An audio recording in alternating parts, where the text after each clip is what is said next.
Hello everyone. तो कैसे हो आप? तो मैं चिंतन देसाई आप सबका बहुत बहुत स्वागत करता हूं हमारी ये फिजिक्स चैनल में। तो आज से हम नया चैप्टर स्टार्ट करने वाले हैं, that is the electromagnetic waves. देखो, ये बहुत ही इंपॉर्टेंट चैप्टर है एकदम छोटा चैप्टर, लेकिन इंपॉर्टेंट इसलिए क्योंकि डे टू डे लाइफ में हम ये इलेक्ट्रोमैग्नेटिक वेव्स को इस्तेमाल करते हैं, यूज करते हैं। हमारे जितने भी वाईफाई के सिग्नल है, ब्लूटूथ के सिग्नल है, आपके मोबाइल के सिग्नल है, वो सारे जो भी सिग्नल है वो अल्टीमेटली इलेक्ट्रोमैग्नेटिक वेव्स होते हैं। देखो, ये बहुत ही इंपॉर्टेंट क्वेश्चन दिमाग में आना चाहिए कि क्या सच में electric field and magnetic field दोनों एक साथ प्रेजेंट हो सकते हैं क्या? क्या ऐसा कभी होता है क्या? क्योंकि हमने तो ये पढ़ रखा है कि भाई जहां पे अगर कोई एक चार्ज स्टेडी है, अगर वो रेस्ट कंडीशन में है तो वहां पे वो स्टैटिक प्रॉपर्टी देता है, मतलब कि वो इलेक्ट्रिक फील्ड जनरेट करके देता है। और अगर वही चार्ज यहाँ पे मोशन में आ जाए तो ऐसे केस में वो मैग्नेटिक फील्ड प्रोवाइड करता है ना? तो चार्ज रुका हुआ है तो इलेक्ट्रोस्टैटिक फील्ड प्रोवाइड करता है, एंड जब भी चार्ज मोशन में है तो ऐसे केस में वो मैग्नेटिक प्रॉपर्टी शो करता है। तो यहाँ पे दोनों का एग्जिस्टेंस क्या पॉसिबल है क्या? एक साथ दोनों प्रेजेंट हो सकते हैं क्या? तो जवाब है हाँ, दोनों एक साथ प्रेजेंट हो सकते हैं, है ना? और यहाँ पे आपको दो स्टेटमेंट यहाँ पे याद रखने हैं। इनका प्रूफ मुझे देने की जरूरत नहीं है। खैर, एक का प्रूफ तो आपको मिल चुका है, दूसरा जो भी है उसका प्रूफ आज हम देखने वाले, डिस्प्लेसमेंट करंट के नाम पे। ठीक है? तो स्टेटमेंट ये है, पहला स्टेटमेंट ये रहेगा कि मूविंग नहीं, variable magnetic field electrostatic field produce करता है। मैंने क्या बोला? Variable magnetic field electric field produce करता है। कैसे? भाई बहुत ही सिंपल है। अगर मैं आपको बोलूं कि किसी कंडक्टर में से करंट का फ्लो हो रहा है, मान लो कि यह कंडक्टर है, मान लो कि ये कंडक्टर है, हमने देखा था करंट इलेक्ट्रिसिटी में। अगर मैंने बोला कि भाई इसमें से कोई करंट का फ्लो है, मान लो कि ये डायरेक्शन में करंट का फ्लो है, करंट ये डायरेक्शन में फ्लो कर रहा है, तो करंट क्यों फ्लो कर रहा है? इसके पीछे का रीजन क्या है, इसके पीछे की वजह क्या है? तो आपको पता है कि भाई यही कंडक्टर को कहीं ना कहीं हमने किसी बैटरी के साथ कनेक्ट किया होगा। और ये बैटरी क्या प्रोवाइड करती है? तो भाई इलेक्ट्रिक फील्ड। बैटरी का काम क्या होता है? बैटरी का काम होता है इलेक्ट्रॉन्स को एनर्जी प्रोवाइड करना, ताकि वो इलेक्ट्रॉन्स घूम सके, है ना? यही होता है इंपॉर्टेंट पॉइंट। यस और नो? तो बैटरी अल्टीमेटली करती क्या है? एक फील्ड प्रोवाइड करती है, एक एक्सटर्नल फील्ड प्रोवाइड करती है। ऐसा नहीं है कि भाई अगर बैटरी नहीं है तो ऐसे केस में इलेक्ट्रॉन अपनी ऑर्बिट में घूमते हैं। नहीं, कंडक्टर के केस में हमने देखा था कि इलेक्ट्रॉन के पास ड्यू टू द टेम्परेचर, चाहे वो रूम टेम्परेचर भी क्यों ना हो, रूम टेम्परेचर भी एक पर्टिकुलर टेम्परेचर पे होता है ना? तो इसीलिए यहां पे वो इलेक्ट्रॉन के पास ऑलरेडी थर्मल वेलोसिटी होती है। तो इसीलिए वही इलेक्ट्रॉन की जो भी मोशन होती है वो ऐसी जिगजैग वाली मोशन होती है, हमने देखा था, है ना? हमने ये देखा था। लेकिन वही इलेक्ट्रॉन को अगर हमें किसी पर्टिकुलर डायरेक्शन में फ्लो करवाना है तो उसके लिए हमें क्या करना पड़ता है कि एक्सटर्नल फील्ड प्रोवाइड करना पड़ता है। और वो फील्ड कौन प्रोवाइड करता है? बैटरी प्रोवाइड करती है। कौन सा फील्ड प्रोवाइड करता है? वो बैटरी इलेक्ट्रोस्टैटिक फील्ड प्रोवाइड करता है ना, ई फील्ड प्रोवाइड करता है ना? याद आया कुछ? यस और नो? तो वो हमें एक्सटर्नल फील्ड प्रोवाइड करता है। तो कहीं ना कहीं जहां पे मैं अगर ये बोलता हूं कि किसी करंट का फ्लो हो रहा है, तो इसके पीछे कहीं ना कहीं वहां पे इलेक्ट्रिक फील्ड का एग्जिस्टेंस है ना? इलेक्ट्रिक फील्ड का एग्जिस्टेंस है। जैसे कि ये कंडक्टर की बात करेंगे तो पॉजिटिव से लेकर नेगेटिव प्लेट की डायरेक्शन में, ये डायरेक्शन में इलेक्ट्रिक फील्ड दिखेगा आपको, है ना? तो हमें ये समझ में आता है कि अगर ये कंडक्टर में से करंट का फ्लो हो रहा है तो ऐसे केस में ये कंडक्टर के पास यहाँ पे किसी इलेक्ट्रिक फील्ड का एग्जिस्टेंस है। इसी की वजह से तो यहाँ पे भाई ये इलेक्ट्रॉन को एनर्जी मिल रही है ना? और वो इलेक्ट्रॉन घूम रहा है पूरी सर्किट के अंदर। तो कहीं ना कहीं अभी जरा दूसरा वाला एग्जांपल ध्यान से सुनो कि भाई मेरे पास मान लो कि एक कॉइल है जिसमें से मैं क्या कर रहा हूं, ध्यान से सुनना। मेरे पास ये एक कॉइल है जिसमें से मैं क्या कर रहा हूं, एक करंट का फ्लो करवा रहा हूं। ठीक है? तो मैंने इसमें से करंट का फ्लो करवाया। मान लो कि यहां पे मैंने बैटरी कनेक्ट किया है और मैं यहां से करंट का फ्लो करवा रहा हूं। तो हमें पता है कि लूप में से जैसे ही करंट का फ्लो होता है तो यहां पे एक फील्ड जनरेट होता है, क्योंकि ये सोलेनोइड वाला केस है ना?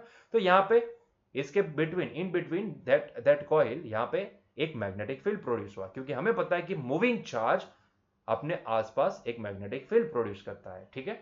अभी जरा सोचो कि अगर मैं इसके नजदीक में और एक कॉइल लगा देता हूं, ठीक है, और यहां पे मैं गैल्वेनोमीटर लगा देता हूं। याद आया कुछ ऐसा एक्सपेरिमेंट हमने देखा था, है ना? फेराडे जी ने एक्सपेरिमेंट किए थे, तो उसी का ये एक हिस्सा है। यहां पे मान लो कि मैं यहां पे जो मैग्नेटिक फील्ड प्रोड्यूस हुआ है, वो फील्ड प्रोड्यूस तो हुआ है, लेकिन अगर सोचो कि मैं यहां से एक करंट को वेरी करना स्टार्ट कर दूं, तो अभी यही फील्ड वेरिएबल हो जाएगा।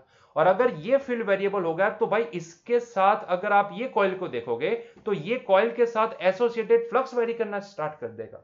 और अगर यहां पे फ्लक्स वेरी करना स्टार्ट कर देगा, इसके साथ एसोसिएटेड फ्लक्स वेरी करना स्टार्ट कर देगा, तो भाई इसमें ईएमएफ इंड्यूस होगा। और ईएमएफ इंड्यूस हुआ तो इसके अंदर करंट इंड्यूस होगा, है ना। तो करंट का यहां पे इंड्यूस हुआ, करंट का यहां पे फ्लो स्टार्ट हो गया, है ना। और जहां पे करंट का फ्लो है तो क्या मैं ये बोल सकता हूं कि वहां पे इलेक्ट्रिक फील्ड होगा, क्योंकि वो कंडक्टिंग वायर में से करंट का फ्लो हो रहा है, तो कहीं ना कहीं वहां पे इलेक्ट्रिक फील्ड का एग्जिस्टेंस होना चाहिए, है ना। और होगा भी, वहां पे इलेक्ट्रिक फील्ड होगा, है ना।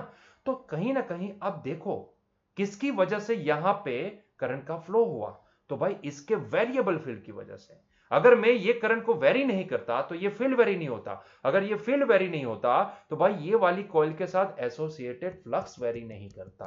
तो कहीं ना कहीं सारे एक दूसरे के साथ जुड़े हुए हैं। तो यहां पे मैं क्या बोल सकता हूं, मैं ये बोल सकता हूं, यहां पे बहुत ही इंपॉर्टेंट पॉइंट है कि भाई यहां पे देखो ये वेरिएबल फील्ड की वजह से यहां पे करंट इंड्यूस हुआ, या फिर मैं ये भी बोल सकता हूं कि वेरिएबल फील्ड की वजह से यहां पे इलेक्ट्रिक फील्ड का एग्जिस्टेंस आया, है ना। क्योंकि करंट का फ्लो है, कंडक्टिंग वायर में ऐसे करंट का फ्लो हो रहा है, तो कहीं ना कहीं इसका मतलब ये निकल के आता है कि वहां पे इलेक्ट्रिक फील्ड का एग्जिस्टेंस है ना। तो इसका मतलब ये होता है कि भाई हमें यहां से ये कहानी तो समझ में आ गई कि variable magnetic field can produce electric field. ठीक है, तो कहीं भी अगर वेरिएबल मैग्नेटिक फील्ड है तो हो ना हो वो इलेक्ट्रिक फील्ड को प्रोड्यूस कर सकता है ना। तो ये स्टेटमेंट तो समझ में आ चुका है, ये हमने देख लिया है। क्योंकि कहीं पे भी अगर कंडक्टर में से करंट का फ्लो हो रहा है तो कहीं ना कहीं वहां पे इलेक्ट्रिक फील्ड का एग्जिस्टेंस होता ही है ना। ये सीधी सी बात है, वो हम करंट इलेक्ट्रिसिटी में पढ़े थे। आपको ये सारी चीजें पता है कि अगर मैं किसी कंडक्टर को बैटरी के सराउंडिंग में बैटरी से कनेक्ट कर दूं तो उसमें से करंट का फ्लो स्टार्ट हो जाएगा। क्यों स्टार्ट हुआ, क्योंकि बैटरी क्या करती है, बैटरी वहां पे इलेक्ट्रिक फील्ड प्रोवाइड करती है ना। तो यहां पे due to the variable magnetic field यहां पे इलेक्ट्रिक फील्ड प्रोड्यूस हो रहा है, ऐसा मैं बोल सकता हूं, है ना। क्लियर हुआ ये पॉइंट। तो ये स्टेटमेंट तो समझ में आ गया कि भाई variable magnetic field can produce the electric field. बात तो सही है, लेकिन दूसरा स्टेटमेंट क्या है, दूसरा स्टेटमेंट यह है कि उसी तरीके से variable electric field can produce the magnetic field, मतलब कि वाइसा वर्सा हो गया। ये तो एक variable magnetic field can able to produce the electric field and a variable electric field can produce the magnetic field. अभी इसका प्रूफ क्या, देखो ये तो समझ में आ गया क्योंकि ये एक्सपेरिमेंट हमने पढ़ चुका है, हमने पढ़ लिया है, ये हमने स्टडी कर लिया है, तो हमें पता है, वी नो दैट कि भाई variable magnetic field can produce the electric. हाँ, बस वहां पे हम उसको इंड्यूस करंट बोलते थे, अभी हमने वहां पे थोड़ा सा हल्का सा टर्म चेंज करके हमने उसको बोल दिया कि that variable magnetic field can able to produce the electric field. लेकिन इसका जो वाइसा वर्सा वाला जो दूसरा स्टेटमेंट है कि भाई variable electric field can able to produce the magnetic field also, तो इसका प्रूफ क्या है, क्या सच में ऐसा होता है क्या कि variable electric field can able to produce the magnetic field. तो आइए इसका प्रूफ देखते हैं in terms of displacement current. ठीक है, अभी देखो ये एक ऐसा माना जाता है कि ये एक करंट है क्योंकि इसका डायमेंशन मैच होता है करंट के साथ, लेकिन रियलिटी में देखने जाए तो वो कोई करंट नहीं होगा, है ना। वो कोई करंट नहीं होगा, लेकिन फिर भी उसको उसका डायमेंशन मैच करेगा करंट के साथ, इसीलिए हम इसको बोलेंगे डिस्प्लेसमेंट करंट से। ठीक है, इसको हम बोलेंगे डिस्प्लेसमेंट करंट। सारी चीजें समझ में आती जाएगी, थोड़ा ध्यान से इसको सुनते जाएगा, समझते जाएगा कि मैं क्या कहना चाहता हूं। ठीक है, पहले स्टेटमेंट का तो मैंने प्रूफ दे दिया क्योंकि हम वो पढ़ चुके थे, लेकिन यहां पे दूसरा स्टेटमेंट जो भी है कि variable electric field can able to produce the magnetic field, क्या ये बात भी सही है, तो इसका प्रूफ हम यहां पे आज देखने वाले हैं। ठीक है, उससे पहले मैं आपको एक थोड़ी सी हल्की सी छोटी सी हिस्ट्री बता देता हूं।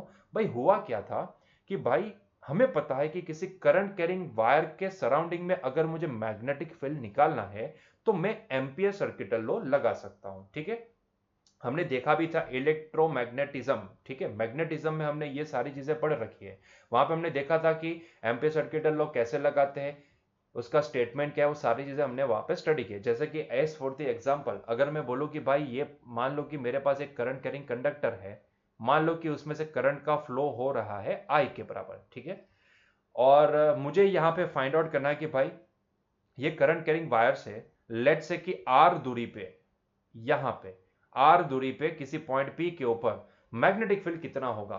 तो ये फाइंड आउट करने के लिए मैं चाहूं तो यहाँ पे डायरेक्टली ये करंट कैरिंग वायर के द्वारा, करंट कैरिंग कंडक्टर के द्वारा किसी पर्टिकुलर परपेंडिकुलर डिस्टेंस डी पे आने वाले पॉइंट पी के ऊपर कितना मैग्नेटिक फील्ड निकलता है वो फॉर्मूला लगा सकता हूं। लेकिन सोचो अगर मुझे वो नहीं करना है तो मुझे क्या करना पड़ेगा। तो मेरे पास और एक रास्ता भी है, क्या है, ampere circuital law. Ampere circuital law क्या बोलता था, क्या आपको स्टेटमेंट याद है थोड़ा बहुत। एम्पियर सर्किटल लॉ क्या बोलता था, तो भाई एम्पियर सर्किटल लॉ हमें यह कहता था कि from the ampere circuital law आपको पहले क्या करना है कि भाई जिस पॉइंट के ऊपर आपको मैग्नेटिक फील्ड निकालना है वो पॉइंट जितनी रेडियस लेकर आपको एक एम्पियर लूप बनानी है। वो एम्पीरियन लूप ऐसी होनी चाहिए कि जिसका आपको सरफेस एरिया पता होना चाहिए। सरफेस एरिया तो नहीं बोलेंगे लेकिन जिसका लेंथ आपको पता होनी चाहिए, ठीक है, जिसकी लेंथ आपको पता होनी है, सरफेस एरिया नहीं, लेंथ आपको पता होनी चाहिए। मतलब कि ऐसी लूप अज्यूम करो कि जिसकी लेंथ आपको पता हो, ठीक है। तो मैंने क्या किया कि मान लो कि मैंने ये एक लूप अज्यूम कर लिया, ठीक है, एक लूप अज्यूम कर लिया, ठीक है। अभी ये जो लूप है इसकी ये जो लूप मैंने बनाई है उसकी लेंथ मुझे पता होनी चाहिए। मैंने यहां पे एक सर्कुलर लूप ही अज्यूम कर ली ताकि मुझे आसानी से उसकी लेंथ पता चल जाए और मैं यहां पे फील्ड यहां पे निकाल सकूं, ठीक है। तो उसके लिए हम क्या करते थे, फिर ये लूप अज्यूम करने के बाद हम यहां पे एम्पियर सर्किटल लॉ लगाते थे। तो from the ampere circuital law, देखो हम यहाँ पे फील्ड तो फाइंड आउट नहीं करने वाले हैं लेकिन जस्ट यहाँ पे देखने वाले कि भाई होता क्या है, ठीक है, भाई होता क्या है वो देखने वाले हैं। तो from ampere law, ampere circuital law,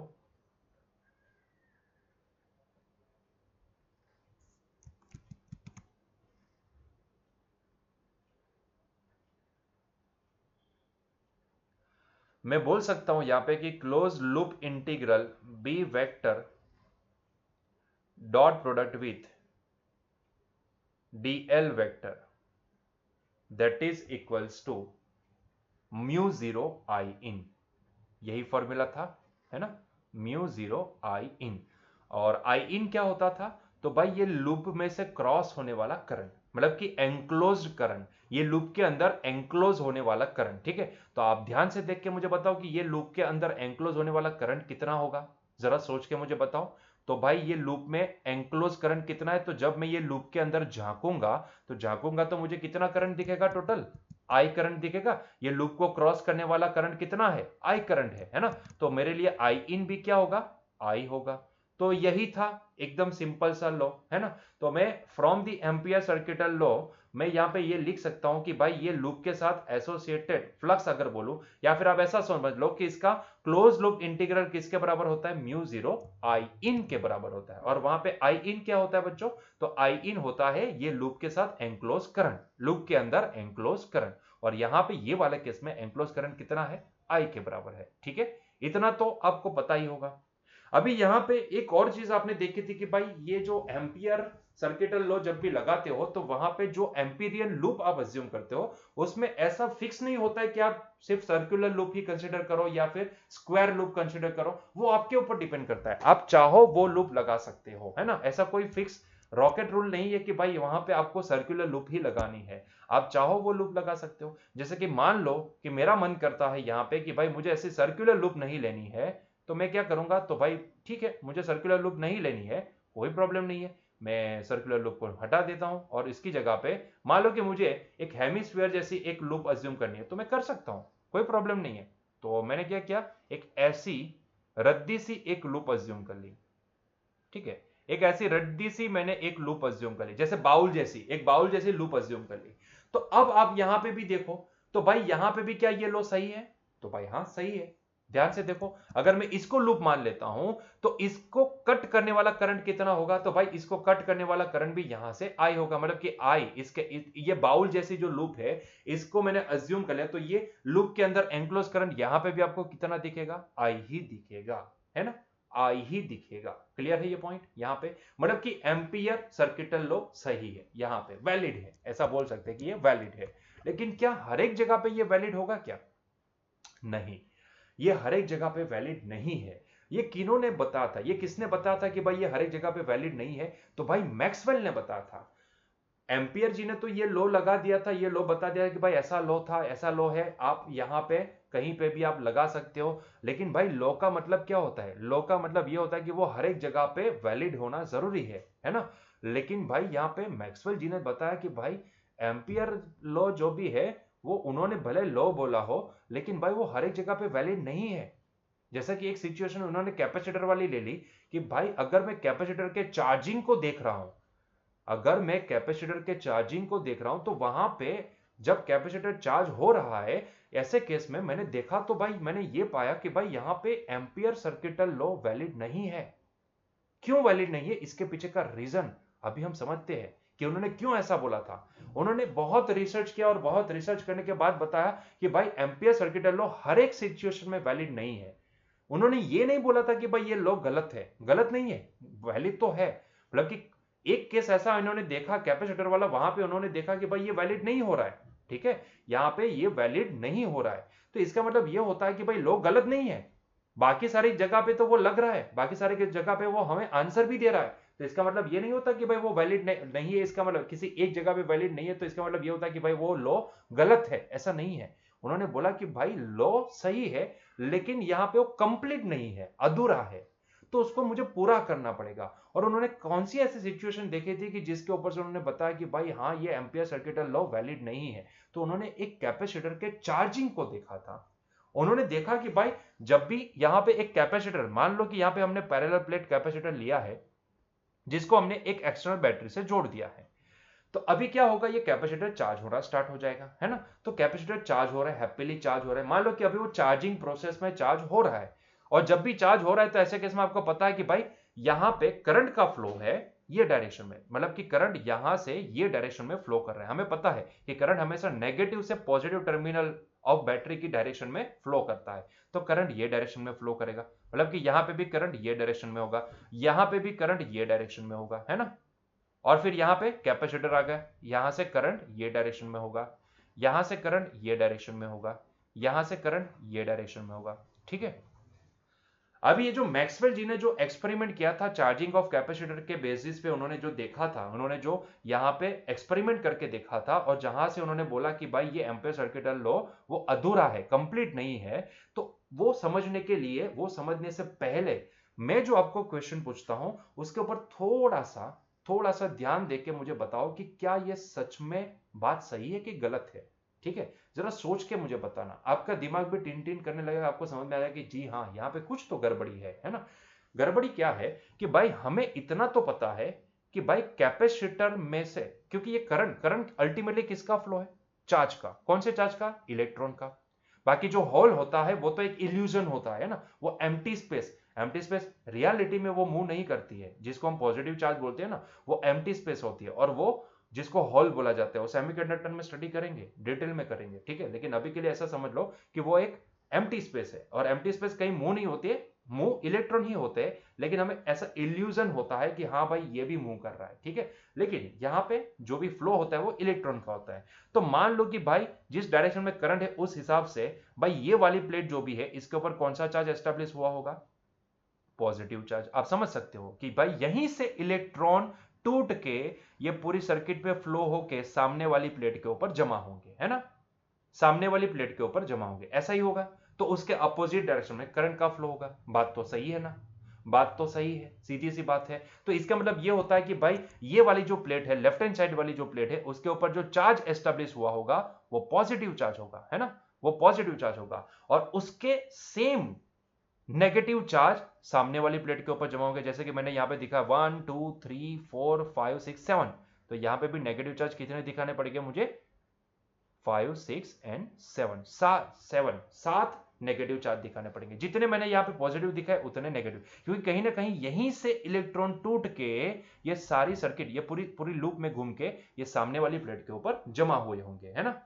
सीधी सी बात है, ये आप समझ सकते हो, आपको पता भी है ये सारी चीजें कि जैसे ही हम कैपेसिटर को चार्जिंग का मतलब क्या होता है? कैपेसिटर की एक प्लेट के ऊपर से इलेक्ट्रॉन टूट के सामने वाली प्लेट के ऊपर जमा होना। शायद इसीलिए हम बोलते हैं कि ये वाली प्लेट के ऊपर अगर मान लो कि प्लस क्यू चार्ज एस्टेब्लिश हुआ है, तो ये सामने वाली प्लेट के ऊपर माइनस क्यू, उतना ही negative minus q charge establish हुआ होगा, है ना। बात तो सही है, सीधी सी बात है।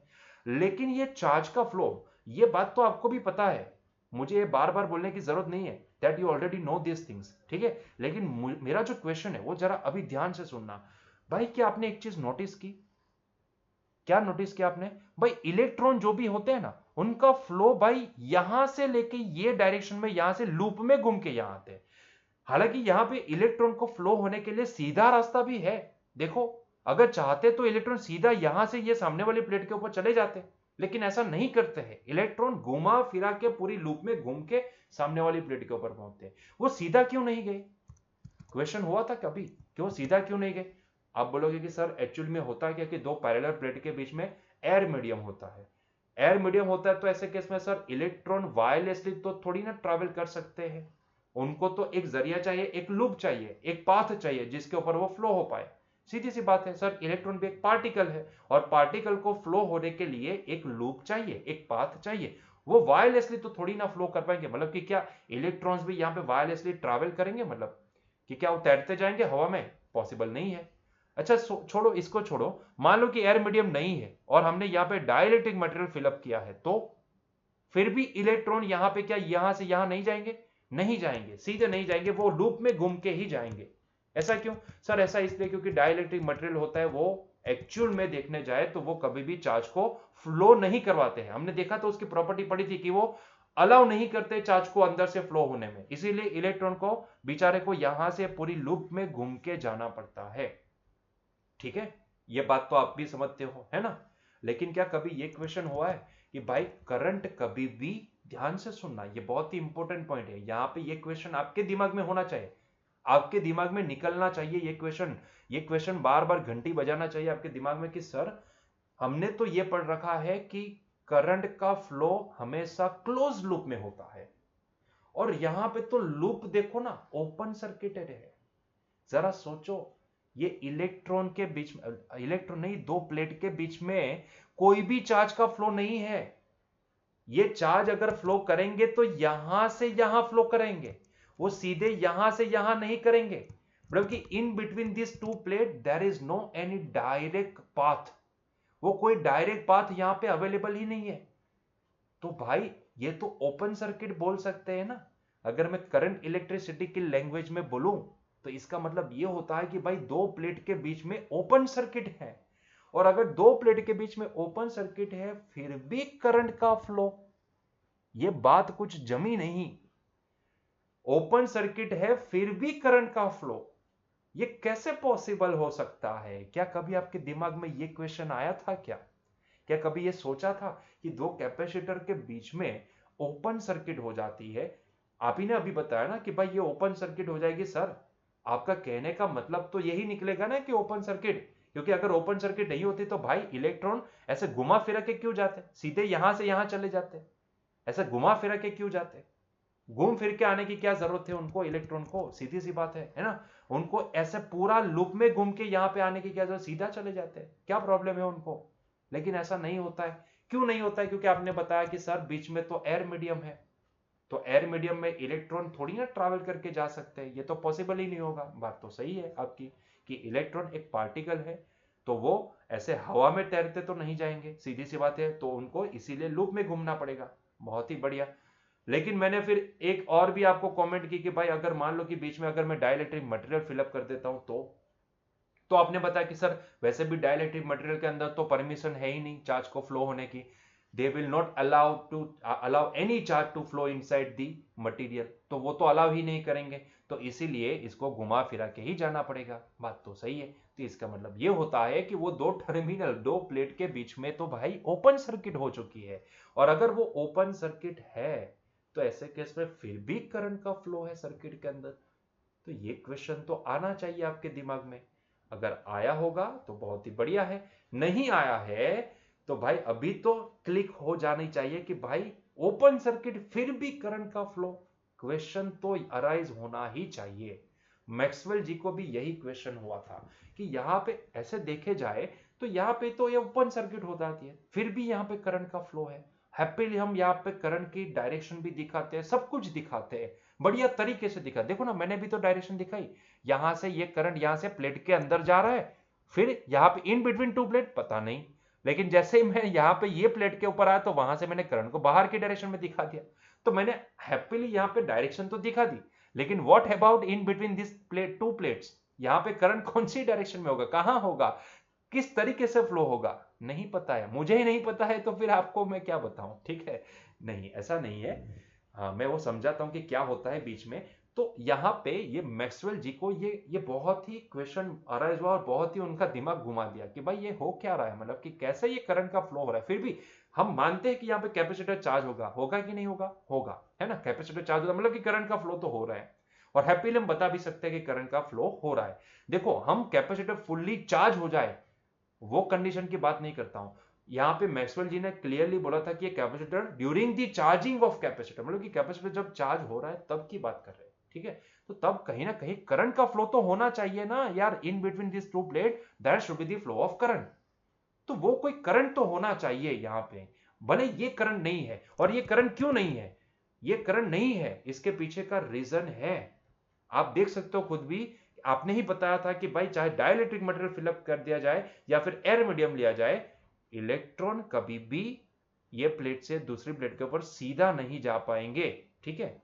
अगर डाइलेक्ट्रिक मटेरियल है तो ऐसे केस में परमिशन नहीं है उनको फ्लो होने की, और अगर एयर मीडियम है तो भाई वो पार्टिकल है, वो तैरते हो हवा में तैरते थोड़ी ना जाएंगे, सीधी सी बात है ना।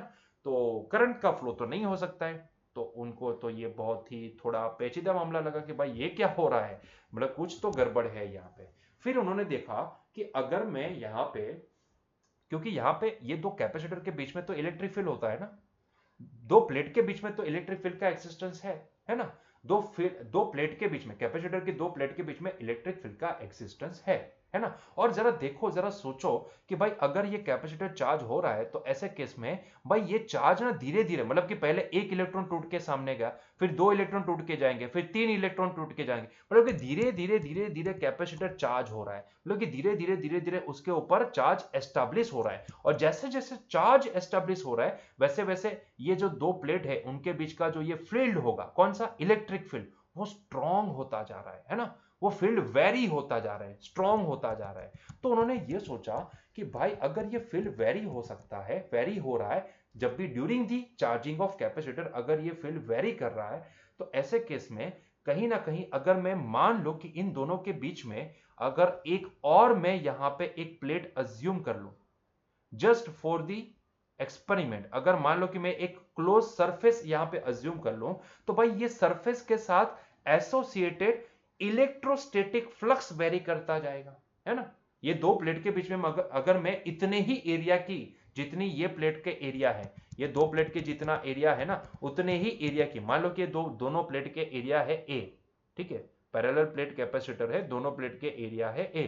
तो अगर मान लो कि मैं इतने ही एरिया की अगर मैं एक ऐसी ही एक लूप में अज्यूम कर लूं, एक सरफेस, लूप नहीं, मैं इसको सरफेस बोलूंगा, तो एक सरफेस अज्यूम कर लूं, तो क्या ये सरफेस के साथ एसोसिएटेड फ्लक्स भी वेरी करेगा, जी हाँ। तो इसके साथ एसोसिएटेड फ्लक्स वेरी होगा, कौन सा वाला फ्लक्स, इलेक्ट्रोस्टैटिक फ्लक्स वेरी करेगा, क्योंकि भाई जैसे जैसे कैपेसिटर चार्ज हो रहा है वैसे वैसे ये चार्ज इंक्रीज हो रहा है, और चार्ज इंक्रीज करने के कारण, चार्ज इंक्रीज होने के कारण यहाँ पे ये दो प्लेट के बीच का फील्ड इंक्रीज हो रहा है ना। तो फील्ड वेरी कर रहा है, और variable field can produce the variable flux, है ना।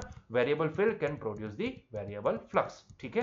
तो आइए ये पॉइंट को भी लिख लेते हैं पहले तो, कि उन्होंने ये सोचा कि भाई यहाँ पे ये कुछ ऐसा हो रहा है, और उसमें कोई नवीनता नहीं है, ये आप भी समझ सकते हो, आप भी सोच सकते हो, अगर आप थोड़ा दिमाग लगाओगे तो उन्होंने जो सोचा था वो बहुत ही सिंपल पॉइंट था, ठीक है। तो उन्होंने बोला कि भाई जैसे जैसे कैपेसिटर चार्ज हो रहा है, मतलब कि during the charging of capacitor, यहां पे ये पॉइंट लिखेंगे, during the charging of capacitor, during charging of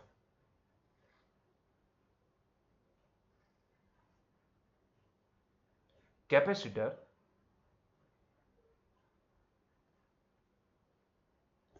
उन्होंने क्या देखा, तो during the charging of capacitor उन्होंने देखा कि जैसे जैसे कैपेसिटर चार्ज हो रहा है वैसे वैसे कैपेसिटर के ऊपर का ये चार्ज इंक्रीज हो रहा है, ठीक है। और जैसे जैसे ये चार्ज इंक्रीज हो रहा है, मतलब कि यहां से इलेक्ट्रॉन टूट के सामने वाली प्लेट के ऊपर जमा हो रहे हैं, वैसे वैसे यहां से यहां पे पॉजिटिव चार्ज एस्टेब्लिश हो रहा है, यहां पे नेगेटिव चार्ज एस्टेब्लिश हो रहा है ना। तो चार्ज इंक्रीज हो रहा है, इसी को तो चार्जिंग बोलते हैं। तो जैसे जैसे ये चार्ज इंक्रीज हो रहा है वैसे वैसे यहां पे इसके साथ एसोसिएटेड फील्ड, दो प्लेट के बीच का फील्ड जो भी है वो भी इंक्रीज कर रहा है। और अगर वो फील्ड इंक्रीज हो रहा है तो अगर मैं बीच में, ये दो प्लेट के बीच में कोई एक पर्टिकुलर एक एरिया अज्यूम कर लूं, एक सरफेस एरिया अज्यूम कर लूं, तो उसके साथ एसोसिएटेड इलेक्ट्रिक फ्लक्स भी वेरी कर रहा है ना, इलेक्ट्रिक फ्लक्स भी इंक्रीज कर रहा है ना। आई पकड़ में बात, क्या कहना चाहता हूं यहां पे, ठीक है। तो उन्होंने ये नोटिस किया कि फ्लक्स भी वेरी कर रहा है, ठीक है, फ्लक्स भी वेरी कर रहा है। अभी ध्यान से सुनिएगा, अभी दूसरा क्वेश्चन उनके दिमाग में ये आया था। पहला क्वेश्चन तो समझ में आ गया कि वो ये सोचना चाहते थे कि भाई यहां पे इस हिसाब से देखने जाए तो ये दो प्लेट के बीच में तो ओपन सर्किट हो जाती है, तो फिर भी यहां पे करंट का फ्लो कैसे है, ये बात कुछ पकड़ में नहीं आई। मतलब कि there should be the existence of any current, वो कुछ ऐसा करंट यहां पे ये दो प्लेट के बीच में एग्जिस्ट करता होना चाहिए कि यहां पे, यहां तक हम इसको, ये पर्टिकुलर करंट यहां पे प्लेट तक जो भी है वो हम इसको इलेक्ट्रॉन का फ्लो बोल सकते हैं। और उसके बाद जैसे ये प्लेट को छोड़ दिए और दो प्लेट के बीच का जो एरिया है उसको क्रॉस करने वाला कोई करंट ऐसा होना चाहिए कि जो इलेक्ट्रॉन की वजह से नहीं हो, मतलब कि इलेक्ट्रॉन फ्लो करता है उसकी वजह से नहीं हो, लेकिन कुछ अलग टाइप का करंट तो होना चाहिए। और फिर वापस जैसे ये प्लेट आ जाती है तो अभी वही करंट अभी इलेक्ट्रॉन का फ्लो बन जाना चाहिए, ठीक है। तो ऐसा कुछ होना चाहिए, मतलब कि there should be the existence of any current between this two plate which is different from flow of traditional current. मतलब कि जो ट्रेडिशनल करंट हम जिसको बोलते हैं charge of electron, sorry flow of electron, उसको हम ट्रेडिशनल करंट बोलते हैं, उससे कुछ अलग टाइप का करंट तो होना ही चाहिए, यस और नो। तो यहां से उनकी एक दिमाग की बत्ती जली। दूसरा पॉइंट उन्होंने क्या देखा, दूसरा पॉइंट उन्होंने ये नोटिस किया कि अगर मान लो कि मैं यहां पे एम्पियर सर्किटल लॉ लगाऊं तो क्या ये वैलिड होगा। कहां वैलिड, कहां कहां लगाने की बात कर रहा हूं, ध्यान से सुनना, मैं यहां पे लगाने की बात नहीं कर रहा हूं, मैं यहां पे लगाने की बात नहीं कर रहा हूं। मतलब कि ये वाला, यही हेमिस्फीयर अगर मैं यहां पे कंसिडर करता हूं, ये वाले केस में यहां पे कंसिडर करता हूं, तो आप देखोगे तो आप ये पाओगे कि भाई ये हेमिस्फीयर के साथ ये जो बाउल है, बाउल के साथ एसोसिएटेड, अगर मैं अंदर झांकूंगा तो मुझे करंट कितना दिखेगा, आई दिखेगा, जितना यहां पे सर्किट में फ्लो कर रहा है उतना दिखेगा, ठीक है। मैं इसकी बात नहीं कर रहा हूं, मैं किसकी बात कर रहा हूं, मैं किसकी बात कर रहा हूं, ध्यान से सुनना, ध्यान से देखना, मैं ये वाले लूप के साथ एसोसिएटेड, ये वाले, ठीक है। तो अब बोलो कि इसके साथ एसोसिएटेड करंट कितना है। जैसे मैं इसके अंदर झांकूंगा तो जरा सोचो, यहां पे प्लेट तक करंट है, ये प्लेट तक करंट है, लेकिन प्लेट को छोड़ के ये दो प्लेट के बीच में कौन सा करंट है ही नहीं ना, यहां पे करंट है ही नहीं, यहां पे करंट का फ्लो है ही नहीं। समझ में आ रहा है, यस और नो। अगर मैं यही हेमिस्फीयर को यहां पे अज्यूम करता हूं, ध्यान से देखिएगा, अगर मैं यही हेमिस्फीयर को यहां पे अज्यूम करता हूं, इतना अज्यूम करता हूं, तो यहां पे मैं बोल सकता हूं कि यहां पे अगर मैं एम्पियर सर्किटल लगाना चाहूं, एम्पियर सर्किटल लॉ लगाना चाहूं, तो मुझे म्यू जीरो आई इन में ये आई मिलेगा। आई इन कितना होगा, ये वाले केस में आई के बराबर होगा, जितना करंट यहां पे सर्किट में फ्लो कर रहा है उतना होगा। लेकिन यही हेमिस्फीयर को थोड़ा सा मैं एक्सटेंड करके यहां पे ऐसे लगा दूं, तो अब बताओ मुझे, क्योंकि ये हेमिस्फीयर का आधा सेक्शन जो जहां से करंट क्रॉस करने वाला है, वो सेक्शन तो ये दो प्लेट के बीच में आ गया, तो भाई इसमें से कौन सा करंट फ्लो करेगा, कोई भी नहीं। तो अगर मैं जैसे ही इस लूप के अंदर में झांकूंगा तो मुझे आई इन कितना मिलेगा, जीरो मिल जाएगा। कितना, जीरो मिल जाएगा। मतलब कि ये तो ये बात हुई कि भाई अगर मैं यहां तक प्लेट तक, अगर मैं प्लेट तक यहां पे मैं कोई भी लूप अज्यूम करता हूं तो वहां पे एम्पियर सर्किटल लॉ लग सकता है, वैलिड है। लेकिन अगर मैं चला गया दो प्लेट के बीच में तो अब यहां पे एम्पियर सर्किटल लॉ वैलिड नहीं है। ऐसा थोड़ी ना होता है, कोई एक लॉ है तो लॉ एक यूनिवर्सल होता है, कहीं पे भी अप्लाई करो लगना चाहिए। लेकिन यहां पे तो लग नहीं रहा है। यहां पे जैसे ही मैं देखता हूं कि मान लो, ऐसा जरूरी नहीं कि हेमिस्फीयर ले लो, मान लो कि मैं एक ऐसी लूप ले लेता हूं, तो अगर मैं यहां पे लॉ लगाता हूं ये लूप के साथ एसोसिएटेड, अगर मैं आई इन फाइंड आउट करता हूं तो मुझे आई मिलेगा, ठीक है, आई इन आई के बराबर होगा। लेकिन अगर मैं दो प्लेट के बीच में अगर मैं यहां पे ये वो लूप अज्यूम कर लूं और वहां पे एम्पियर सर्किटल लॉ लगाऊं तो अब मुझे आई इन कितना मिलेगा, जीरो मिलेगा, है ना, जीरो मिलेगा। तो मतलब कि ये तो वैलिड नहीं हुआ, ये तो वैलिड नहीं हुआ। एम्पियर सर्किटल लॉ हर एक जगह पे वैलिड होना चाहिए। तो उन्होंने एक्चुअल में ये दूसरा प्रूफ आ गया उनके पास कि भाई यहां पे सच में यहां पे दो प्लेट के बीच में कोई करंट का एग्जिस्टेंस तो होना ही चाहिए, क्योंकि अगर एम्पियर सर्किटल लॉ लॉ है तो वो हर एक जगह पे लगना चाहिए। तो कहीं ना कहीं उन्होंने दो चीजें देखी, एक तो इन दोनों के बीच में कुछ करंट का एग्जिस्टेंस होना ही चाहिए, नहीं तो ये ओपन सर्किट है तो करंट कैसे फ्लो करता है, एक क्वेश्चन ये अराइज हुआ। दूसरा क्वेश्चन, भाई एम्पियर सर्किटल लॉ लगाते हैं तो भाई अगर दो प्लेट के बीच में एम्पियर सर्किटल लॉ लगाने जाएंगे तो वो हमें जीरो आंसर देता है, वो ना बोलता है कि भाई वहां पे तो कोई करंट का एक्सिस्टेंस है ही नहीं, लेकिन सच में वहां पे तो कुछ होना चाहिए। मतलब कि उनको ये पता चला कि भाई यहाँ पे कहीं ना कहीं ये एम्पियर सर्किटल लॉ अधूरा है, पूरा नहीं है, कंप्लीट नहीं है। एम्पियर जी ने आधा अधूरा लॉ दिया था, तो उन्होंने देखा कि भाई यहाँ पे प्लस करके कुछ ऐसी टर्म हमारे पास आनी चाहिए कि जो मुझे कंप्लीट करनी है, ऐसा मैक्सवेल जी ने सोचा था। और मैक्सवेल जी ने यहाँ पे ये लॉ को पूरा भी कर दिया। उन्होंने बोला कि भाई यहाँ पे जो मिसिंग टर्म है ना, एक्चुअल में ये लॉ बनना चाहिए कुछ ऐसा, close loop integral B vector dot product with dl vector should be mu zero I in, जिसको हम अभी के लिए आई मान लेते हैं, प्लस उन्होंने बताया कि ये होगा mu zero into epsilon zero D phi E by D T. ठीक है, D phi E by D T. तो ये वाली जो टर्म है ना, ये मिसिंग टर्म थी। ठीक है, ये उन्होंने एक्सपेरिमेंट करके दिया। खैर हम यहां पे तो सीधा कंसिडर कर लेंगे, हम इसको सीधा कंसिडर करने वाले हैं कि हमें मान लेना है कि उन्होंने एक्सपेरिमेंट करके ये हमें दे दिया। ठीक है, कुछ चीजें ऐसी होती है कि जो उन्होंने अपनी पूरी जिंदगी लगा दी होगी इसको प्रूव करने के लिए, उन्होंने ये देखा, सारी चीजें देखी, हम सिर्फ क्या करते हैं, इसको एक्सेप्ट कर लेते हैं। लेकिन फिर भी हम देखेंगे कि क्या सच में ये करंट का रोल प्ले कर सकता है कि नहीं, हम उसका प्रूफ भी देखेंगे। लेकिन ये मैक्सवेल जी ने बताया कि भाई कहीं ना कहीं यहां पे कुछ गड़बड़ी थी, जो गड़बड़ी उन्होंने सॉल्व करके दे दी कि भाई फाइनली एम्पियर सर्किटल लॉ जो था वो अधूरा था और ये कंप्लीट हो गया अभी ampere circuital law. So this is the complete ampere circuital law. शायद इसीलिए, क्योंकि ये आधी जो टर्म थी ना वो मैक्सवेल जी ने कंप्लीट की थी, और इसीलिए इसको बोला जाता है मैक्सवेल एम्पियर सर्किटल लॉ, या फिर कई बार इसको एम्पियर मैक्सवेल सर्किटल लॉ भी बोला जाता है। ठीक है, तो इसको हम बोलेंगे एम्पियर मैक्सवेल सर्किटल लॉ।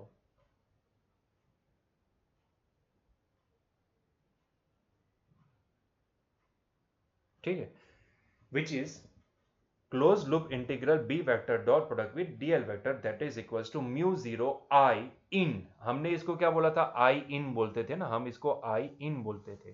तो mu zero I in plus mu zero into epsilon zero D phi by D T. ठीक है, तो ये उन्होंने पूरा लॉ कंप्लीट करके दे दिया था, क्योंकि उन्होंने माना था कि भाई ये हर एक जगह पे वैलिड नहीं है, और specially during the charging of capacitor ये वैलिड नहीं हो पा रहा था, ये उन्होंने देख लिया था। ठीक है, तो ऐसे केस में उन्होंने ये लॉ पूरा कंप्लीट करके दे दिया, क्योंकि उनको लगा था कि ये कुछ मिसिंग टर्म है, ये प्लस करके कुछ यहाँ पे आना चाहिए, और क्या आना चाहिए वो इन्होंने यहाँ पे प्रोवाइड कर दिया। ठीक है, तो ये जो मिसिंग टर्म थी वो इन्होंने प्रोवाइड कर दी। ठीक है, क्लियर है।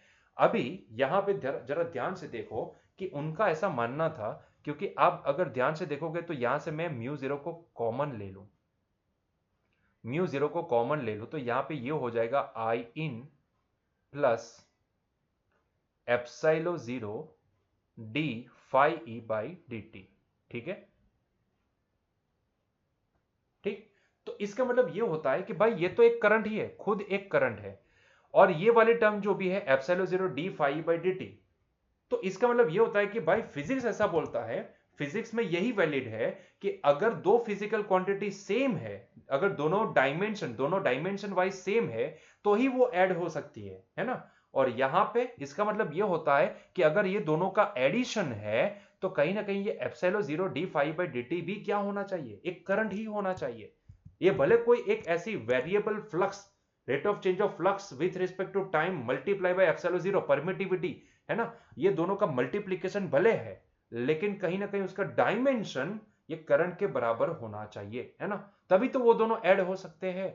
क्योंकि नहीं तो फिजिक्स ना बोलता है कि भाई इन दोनों का एडिशन नहीं हो सकता है, अगर दोनों के डायमेंशन मैच ना करे तो ऐसे केस में इन दोनों का एडिशन होना पॉसिबल नहीं है। मल्टीप्लीकेशन डिवीजन तो हो जाता है, लेकिन डायमेंशन अगर अलग अलग है तो ऐसे केस में ये एडिशन नहीं हो पाएगा। तो इसीलिए कहीं ना कहीं ये epsilon zero D phi by D T भी क्या होना चाहिए, करंट होना चाहिए। अभी उन्होंने इसको तो बोला ट्रेडिशनल करंट। देखो हमारे लिए ये क्या है, एक ट्रेडिशनल करंट है जो हम सर्किट के अंदर फ्लो करता है, जो इलेक्ट्रॉन के फ्लो की वजह से आता है, ठीक है। तो कहीं ना कहीं ये भी एक करंट का ही डायमेंशन वाला एक टर्म है। तो उन्होंने इसको दो अलग अलग नाम से इसको आइडेंटिफाई करने के लिए दो अलग अलग नाम दे दिए। इसको बोला ट्रेडिशनल करंट, जो हमारे लिए है ट्रेडिशनल करंट, इसको उन्होंने बोला कंडक्शन करंट, ठीक है, कंडक्शन करंट, कंडक्शन करंट। और ये वाला जो टर्म है, इसको उन्होंने नाम दे दिया डिस्प्लेसमेंट करंट, डिस्प्लेसमेंट करंट, जो एक्चुअल में कोई करंट नहीं है, लेकिन फिर भी उसके डायमेंशन करंट को मैच करते हैं, ठीक है। आप समझ सकते हो कि भाई ये rate of change of flux with respect to time multiply by permittivity, ये क्या कभी करंट हो सकता है? क्या नहीं हो सकता है। फिर भी उसके डायमेंशन किसको मैच करते हैं? करंट को मैच करते हैं। तो ये हो गया डिस्प्लेसमेंट करंट। मतलब कि अब हमारे पास ये जो पूरा फॉर्मूला बना, वो फॉर्मूला कुछ ये तरीके से हम लिख सकते हैं। सो नाउ ऑनवर्ड्स हम इसको लिखेंगे, हम इसको ब्लैक इंक से लिखते हैं। तो अब एम्पियर सर्किटल लॉ कंप्लीट होने के बाद हम इसको कुछ इस तरीके से देख सकते हैं। तो B vector dot product with dl vector can be written as mu 0 into I in plus id। आई इन को हम लिखेंगे कंडक्शन करंट, तो इसको हम लिखेंगे IC प्लस ID, ठीक है। तो ये हो गया हमारा complete amperes Maxwell circuital law, ठीक है। तो ये हमारा कंप्लीट नियम हो गया। आईसी मतलब कि ट्रेडिशनल करंट जो सर्किट में फ्लो करता है, वो जैसे कि यहां पे देखेंगे तो आई होगा हमारे लिए ट्रेडिशनल करंट। उसके अलावा एक और करंट भी है, that is the displacement current. तो रियलिटी में ये होता है कि भाई यहां तक हमारा ट्रेडिशनल करंट है प्लेट तक, तो प्लेट के बाद जो हमें यहाँ पे कुछ गायब है ना, जो ओपन सर्किट है, जो हमारे दिमाग में भी एक क्वेश्चन आता है कि भाई ये दो प्लेट के बीच में तो कोई करंट का फ्लो होगा ही नहीं, तो ऐसे केस में यहाँ पे कोई तो करंट होना चाहिए। तो भाई हमें उसका जवाब मिल चुका है कि भाई ये दो प्लेट के बीच में कौन सा करंट हो सकता है? डिस्प्लेसमेंट करंट हो सकता है ना। तो एक्चुअल में ये पूरी लूप अब कंप्लीट हो चुकी है। So now this two plate, in between this two plate there is a existence of one current, that is called the displacement current. मतलब ये दो प्लेट के बीच में कौन सा करंट फ्लो करेगा? डिस्प्लेसमेंट करंट फ्लो करेगा, है ना। तो यहां से अब हमें ये ओपन सर्किट नजर नहीं आएगी, क्योंकि हमने यहाँ पे तोड़ निकाल लिया है ना। मैक्सवेल जी ने ये एक्सपेरिमेंट करके हमें प्रूव करके दिया था कि दो प्लेट के बीच में डिस्प्लेसमेंट करंट का अस्तित्व है ना। और इसीलिए अब ये हो गया कंप्लीट एम्पियर सर्किटल लॉ। अभी जरा ये भी पता कर लेते हैं कि क्या सच में ये हर एक जगह पे लगेगा? क्या सच में ये हर एक जगह पे लगेगा? मतलब कि हर एक जगह पे वैलिड होना चाहिए, ऐसा नहीं हो कि सिर्फ कैपेसिटर के लिए वैलिड है, जहां पे एम्पियर सर्किटल लॉ वैलिड नहीं था तो मैक्सवेल जी ने मॉडिफाई कर दिया। और मॉडिफाई करने के बाद, वैसे मॉडिफाई नहीं बोलेंगे इसको, हम एक्सटेंड करेंगे, मतलब कि कंप्लीट करेंगे। वो अधूरा था उसको पूरा कर दिया। तो पूरा करने के बाद क्या सिर्फ ये कैपेसिटर के लिए लगेगा या फिर हर एक जगह पे लगेगा? तो उसको देखने के लिए हम आइए यहाँ पे देखते हैं। तो पहले कैपेसिटर की बात कर लेते हैं। तो जब तक हम यहाँ की बात करें, अगर मैं यहां पे कोई एक ऐसी लूप अज्यूम कर लेता हूं और उसमें से फ्लो होने वाला करंट देखता हूं, तो यहां पे डिस्प्लेसमेंट करंट जीरो है ना। और ये कंडक्शन करंट तो है, कितना है? आई, है ना। तो यहां पे भाई म्यू जीरो आई सी, है ना। तो ये लो लग गया यहां पे। और अगर मान लो कि मैं यहां पे आ जाता हूं, दो प्लेट के बीच में अगर मैं अज्यूम कर लेता हूं, तो ऐसे केस में क्या होगा? तो ऐसे केस में अब यहां पे कंडक्शन करंट जीरो है, लेकिन भाई आईडी है, displacement current is still there, है ना। तो displacement current is still there. तो अब यहां पे देखो, अब हम यहां पे एम्पियर सर्किटल लॉ लगा सकते हैं। मतलब कि अब यहां पे लॉ क्या लगेगा? अगर मैं दो प्लेट के बीच में बात करूं, तो वहां पे अगर मैं एम्पियर सर्किटल लॉ लगाऊं, तो वो मुझे मिलेगा close loop integral B vector dot product with DL vector that is equal to mu zero ID, है ना। तो अब ये लो लगेगा क्योंकि आईसी वहां पे जीरो है। समझ में आई बात? यस और नो? उसी तरीके से अगर आप चाहो तो आप यहां पे भी यही लो लगा सकते हो। जैसे कि ये सिर्फ एक अकेला बेचारा कंडक्टर है, उसमें से करंट का फ्लो आई है, और अगर मैं यहां पे ये वाला लो लगाना चाहूं, तो आप यहां पे लगा सकते हो। देखो यहां पे डिस्प्लेसमेंट करंट क्या है? जीरो है, मतलब कि ये वाली टर्म क्या हो जाएगी? जीरो हो जाएगी। तो बची क्या? Mu zero IC. तो यहां पे अगेन यही आ गया, ये सुनो। तो मतलब कि यहाँ पे ये वाला लो हर एक जगह पे वैलिड है ना। तो भाई मैक्सवेल जी ने जो यहाँ पे अधूरा लो था उसको कंप्लीट कर दिया। तो कंप्लीट करने के बाद वो एवरीवेयर लग रहा है, एवरीवेयर वो लग रहा है। अभी यार यहाँ पे इंपॉर्टेंट क्या है, मतलब कि ये आईडी जो डिस्प्लेसमेंट करंट है, हमने मान लिया कि भाई हाँ जी मैक्सवेल जी ने इसका एक्सपेरिमेंट किया था, सारी चीजें उन्होंने नोट डाउन की थी, लेकिन भाई क्या सच में ये करंट के डायमेंशन को मैच करेगा? क्योंकि सिर्फ इतना तो नहीं बता सकते, मतलब कि यहां से तो हम ये नहीं मान सकते ना कि भाई अगर ये दोनों ऐड हो रहे हैं तो इसका मतलब ये होता है कि दोनों के डायमेंशन मैच कर जाएंगे। भाई हाँ ठीक है, फिजिक्स बोलता है कि अगर दो ऐसी फिजिकल क्वांटिटी जिसका एडिशन हो रहा है तो कहीं ना कहीं वो दोनों के डायमेंशन सेम होंगे, है ना। तो फिजिक्स के और से अगर देखने जाए तो हाँ ये बात सही है, लेकिन क्या इसका कोई प्रूफ भी है, वैलिड प्रूफ क्या कोई है कि सच में अगर मैं इसको सॉल्व करूं तो वो सच में मुझे एक करंट दे सकता है? तो हाँ इसका भी प्रूफ है, ठीक है, इसका भी प्रूफ है। और वो प्रूफ हमें कहां से मिलेगा?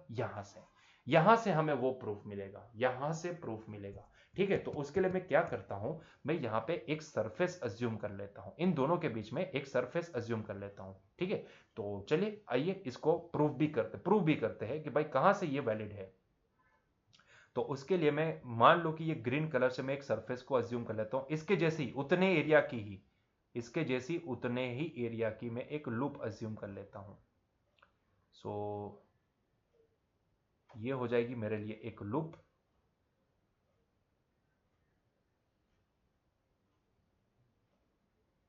ठीक है, और मैं इसको ही देखने वाला हूं, तो इसके साथ एसोसिएटेड फ्लक्स में देखने वाला हूं। अभी आपको पता है कि यहां पे फील्ड लाइन कौन सी डायरेक्शन में होगी, तो अगर मैं यहां पे फील्ड लाइन को ड्रॉ करूं तो यहां से ये प्लेट से लेके सामने वाली प्लेट तक अगर मैं फील्ड लाइन ड्रॉ करता हूं तो ये सारी होगी फील्ड लाइंस।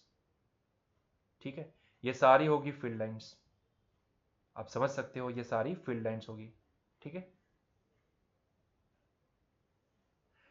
तो जरा देखो तो ये फील्ड लाइन की डायरेक्शन क्या होगी, तो ये फील्ड लाइन की जो डायरेक्शन है वो ये डायरेक्शन में है। सो सारी फील्ड लाइन ये डायरेक्शन में है, आप देख सकते हो, है ना।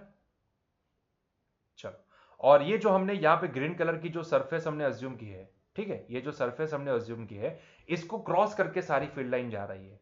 तो भाई ये जो सरफेस मैंने अज्यूम किया उसका एरिया वेक्टर कौन सी डायरेक्शन में होगा, तो भाई ये डायरेक्शन में, है ना।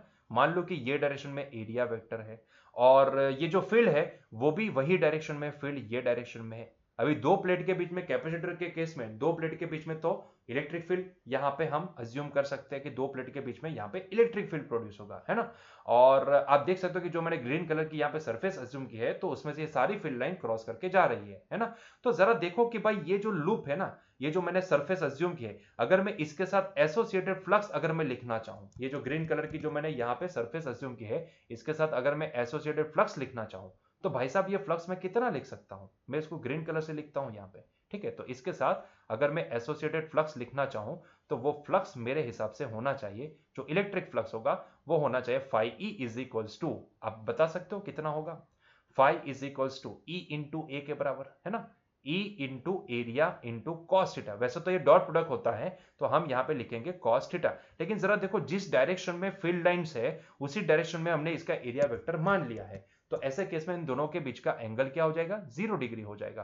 तो ये कॉस जीरो क्या होगा, 1, मतलब कि यहाँ पे एसोसिएटेड फ्लक्स कितना होगा, ई इंटू ए के बराबर। ठीक है, तो ये लूप जो मैंने अज्यूम किया, ये जो सरफेस मैंने अज्यूम की है वो सरफेस के साथ एसोसिएटेड इलेक्ट्रिक फ्लक्स कितना है, ई ए के बराबर। अभी हमने क्या माना है, ये जो सारा एक्सपेरिमेंट हम देख रहे हैं वो कब देख रहे हैं, जब कैपेसिटर चार्ज हो रहा है, मतलब कि during the charging of capacitor हम ये सारी चीजें देख रहे हैं। तो ऐसे केस में आपको पता है कि यहां पे ये जो कैपेसिटर चार्ज हो रहा है, ऐसे केस में चार्ज अभी उसके ऊपर एस्टेब्लिश हो रहा है, मतलब कि ये इलेक्ट्रिक फील्ड वेरिएबल है, मतलब कि ये फ्लक्स भी वेरिएबल है ना, यस और नो। लेकिन उससे पहले मुझे ये बता दो कि भाई ये वाले केस में दो कैपेसिटर की दो प्लेट के बीच में, पैरेलल प्लेट कैपेसिटर में दो प्लेट के बीच में फील्ड कितना होता है, तो भाई सिग्मा बाई एप्सिलॉन जीरो के बराबर होता है ना, सिग्मा बाई एप्सिलॉन जीरो के बराबर।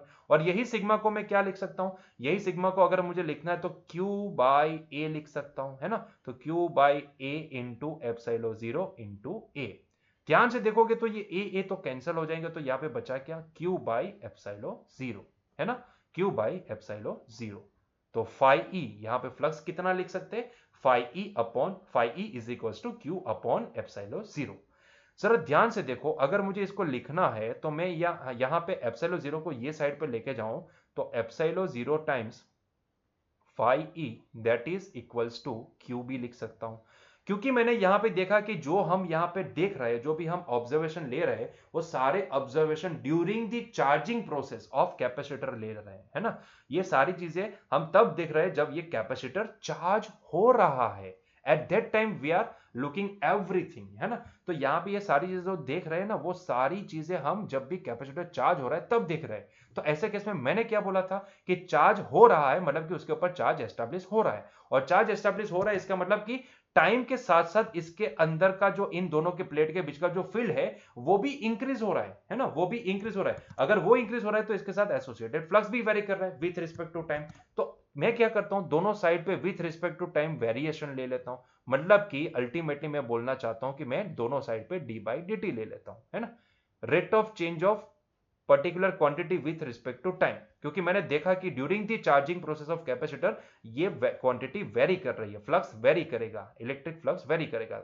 जो लेना है वो दोनों साइड पे लेना है, इसलिए मैं यहां पे भी D by D T of Q लिखूंगा, ठीक है। अभी यहां पे epsilon zero it is the permittivity, तो उसको तो हम बाहर निकालेंगे, तो कांस्टेंट है इसलिए बाहर निकल जाएगी। ये होगा D phi E by D T, that is equals to D Q by D T. जरा सोचो, ये D Q by D T, इसको तो हम rate of change of charge with respect to time बोलते हैं। और ये क्या होता है, ये D Q by D T क्या होता है भाई, ये तो करंट हो गया ना, ये तो करंट हो गया, है ना, ये तो करंट हो गया। तो भाई ये हो गई टर्म करंट, जिसको अगर मैं यहां पे पहले लिखता हूं तो ये तो होगा करंट।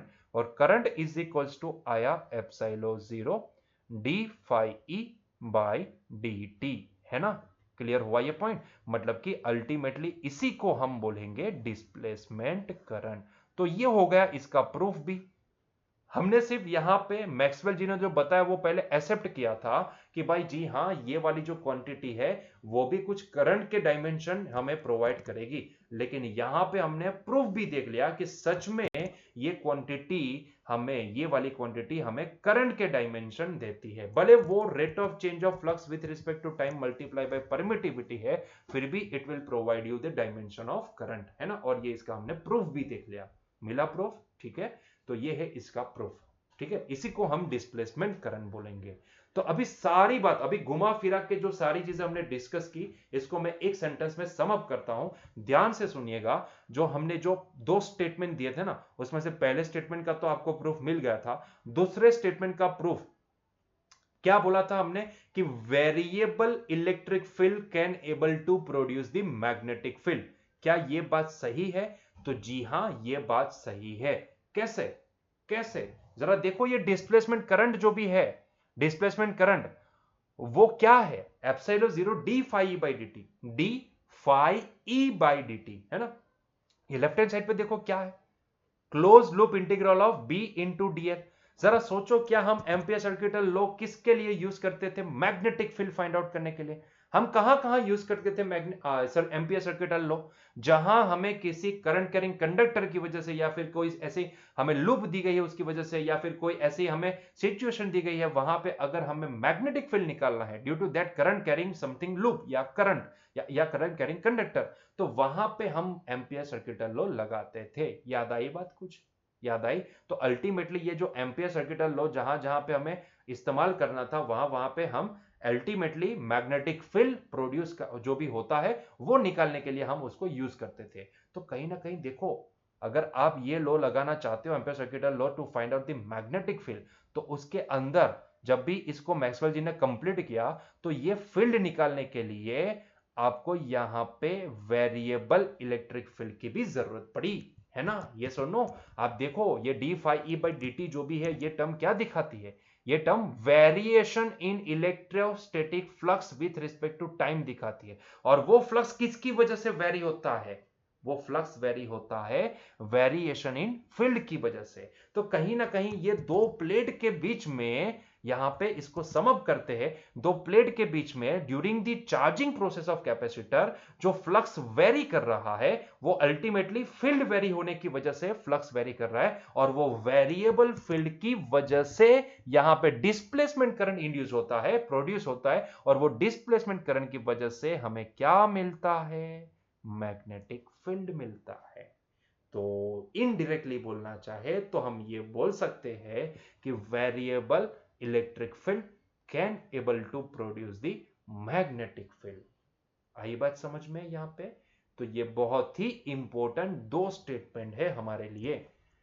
पहला statement, variable magnetic field can able to produce the electric field, and दूसरा statement, variable electric field can produce the magnetic field. Clear हुआ ये पॉइंट? बहुत ही सिंपल है लेकिन समझना बहुत ही इंपॉर्टेंट है। मतलब कि अगर मुझे पूछते हो तो मैं हमेशा यही बोलता हूं कि भाई पहले डिस्प्लेसमेंट करंट क्या है, क्यों डिस्प्लेसमेंट करंट यहां पे मैक्सवेल जी ने दिखाया, क्यों उन्हें यह एक्सपेरिमेंट करने की जरूरत पड़ी, और क्यों यहां पे variable electric field can able to produce the magnetic field ये स्टेटमेंट सही होता है, वो सारी चीजें आपको डिस्प्लेसमेंट करंट से ही पता चलती है।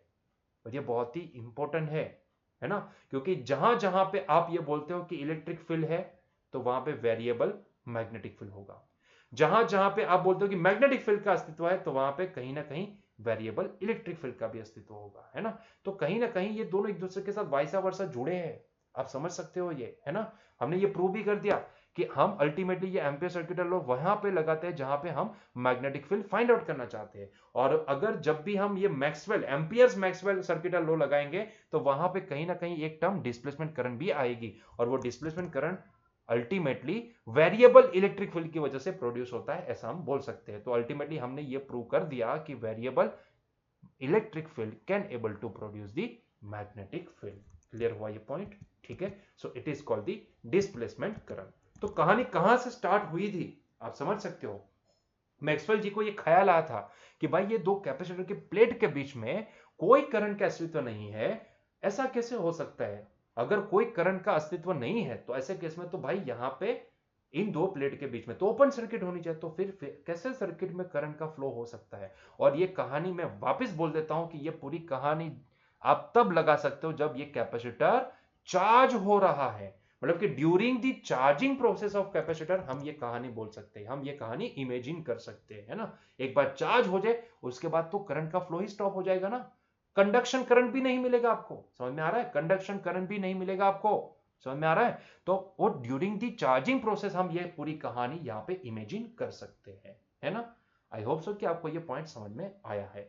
तो कहीं ना कहीं हमने ये बेस बनाया, अभी तक तो हमने ये बेस बनाया कि भाई variable electric field can able to produce magnetic field and variable magnetic field can able to produce the electric field, मतलब कि दोनों एक साथ यहां पे एग्जिस्ट कर सकते हैं। मतलब कि मैं यहां पे ये बोल सकता हूं कि अगर ये दो प्लेट के बीच में यहां पे इलेक्ट्रिक फील्ड है तो कहीं ना कहीं ये जो सरफेस दिख रहे हैं ना, ये दो प्लेट के बीच में यहां पे मैग्नेटिक फील्ड भी होगा, यहां पे मैग्नेटिक फील्ड भी होगा। क्लियर हुआ? क्योंकि यहां पे सीधा देखो ना, इन दोनों प्लेट के बीच में किसका अस्तित्व है? वहां पे कंडक्शन करंट तो जीरो हो जाएगा, तो जो बचा कुचा वो एम्पियर सर्किट लॉ क्या बनेगा? B vector dot product with DL vector that is equal to mu zero I D के बराबर होगा, है ना। तो ये अगर मैं ये दो प्लेट के बीच की बात करूं तो वहां पे तो भाई अल्टीमेटली मैग्नेटिक फील्ड है, देख लो म्यू जीरो आई डी के बराबर होगा, है ना। तो वहां पे मैग्नेटिक फील्ड का अस्तित्व है, मतलब कि दो प्लेट के बीच में इलेक्ट्रिक फील्ड भी है, मैग्नेटिक फील्ड भी है। और वो मैग्नेटिक फील्ड किसकी वजह से आया? वो मैग्नेटिक फील्ड ये करंट, डिस्प्लेसमेंट करंट आईडी की वजह से आया, है ना। और अगर आप देखना चाहते हो कि यहां पे वो मैग्नेटिक फील्ड कौन सी डायरेक्शन में होगा, तो आप चाहो तो यहां पे डिस्प्लेसमेंट करंट की डायरेक्शन को देख के आप यहां पे मैग्नेटिक फील्ड की डायरेक्शन पता लगा सकते हो using the right hand palm rule.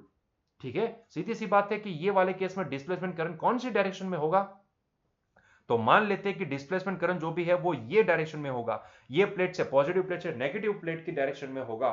तो ऐसे केस में आप समझ सकते हो कि अगर ये डिस्प्लेसमेंट करंट है तो आप इस डायरेक्शन में, आप देखो थंब को पॉइंट आउट करो, फिंगर्स को जहां पे ओपन करना वहां पे देखो, तो हर एक जगह पे आपको फील्ड की डायरेक्शन कौन से? मैग्नेटिक फील्ड की डायरेक्शन मिल जाएगी। आप देखो डिस्प्लेसमेंट करंट ये डायरेक्शन में जा रहा है, डिस्प्लेसमेंट करंट रेड कलर की लाइन को देखो ये डायरेक्शन में जा रहा है, तो कहीं ना कहीं आप देख सकते हो कि यहां से ये डायरेक्शन से घूम के ये डायरेक्शन में आपको मैग्नेटिक फील्ड मिलेगा, मतलब कि मैग्नेटिक फील्ड की डायरेक्शन ये होगी, दिस इज द डायरेक्शन। आप देख सकते हो, तो अंदर से बाहर, ठीक है, अंदर से बाहर ये गई अंदर और यहां से आई बाहर, तो अंदर से बाहर वाली डायरेक्शन में आपको मैग्नेटिक फील्ड मिल जाएगा। यहां पे थोड़ा गुचड़ा गुचड़ा हो गया है तो यहां पे आपको थोड़ा अच्छे से नहीं दिख पाएगा, लेकिन आप समझ सकते हो, आप इमेजिन कर सकते हो कि अगर ये दो प्लेट है तो दो प्लेट के बीच में क्योंकि डिस्प्लेसमेंट करंट की डायरेक्शन हमने देख ली है कि डिस्प्लेसमेंट करंट ये डायरेक्शन में है,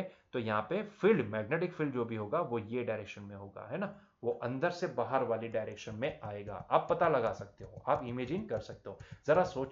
जरा सोचो कि वो दोनों क्या होंगे। मतलब कि हमने बताया कि ये दो प्लेट के बीच में अगर मैं एक ऐसा सर्कल मान लेता हूं, मान लो कि ये मैंने एक सर्कल मान लिया है, ठीक है, और ये सर्कल के ऊपर ये डायरेक्शन में अगर मैग्नेटिक फील्ड है और इलेक्ट्रिक फील्ड ये डायरेक्शन में है, तो आप समझ सकते हो दोनों एक दूसरे के परपेंडिकुलर हुए, दोनों एक दूसरे के परपेंडिकुलर हुए, है ना, क्योंकि जिस डायरेक्शन में मैग्नेटिक फील्ड है वो ये वाले प्लेन में है और इलेक्ट्रिक फील्ड जो भी है वो ये डायरेक्शन में है। तो मैग्नेटिक फील्ड ये लूप में और ये इलेक्ट्रिक फील्ड ये डायरेक्शन में, तो कहीं ना कहीं दोनों फील्ड एक दूसरे को परपेंडिकुलर है। तो जब भी ये दोनों एग्जिस्ट करते हैं तो ऐसे केस में दोनों का एग्जिस्टेंस एक साथ है, साथ में दोनों एक दूसरे के हमेशा परपेंडिकुलर होते हैं, है ना। तो ये हमारा बेस था।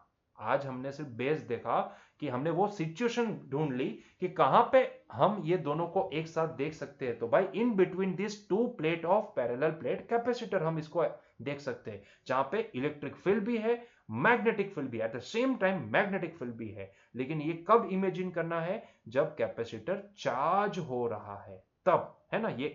ये यहां पे एक स्टार लगाना पड़ेगा आपको कि यहां पे एक कंडीशन अप्लाई होगी कि जब ये कैपेसिटर चार्ज हो रहा है तभी आप ये फाइंड आउट, ये इमेजिन कर सकते हो। क्लियर हुआ ये पॉइंट? ठीक है, तो चलिए इसके रिलेटेड एक क्वेश्चन भी सॉल्व कर लेते हैं। छोटा सा क्वेश्चन है, आपके एग्जाम्पल का ही है, सॉल्व एग्जाम्पल 8.1।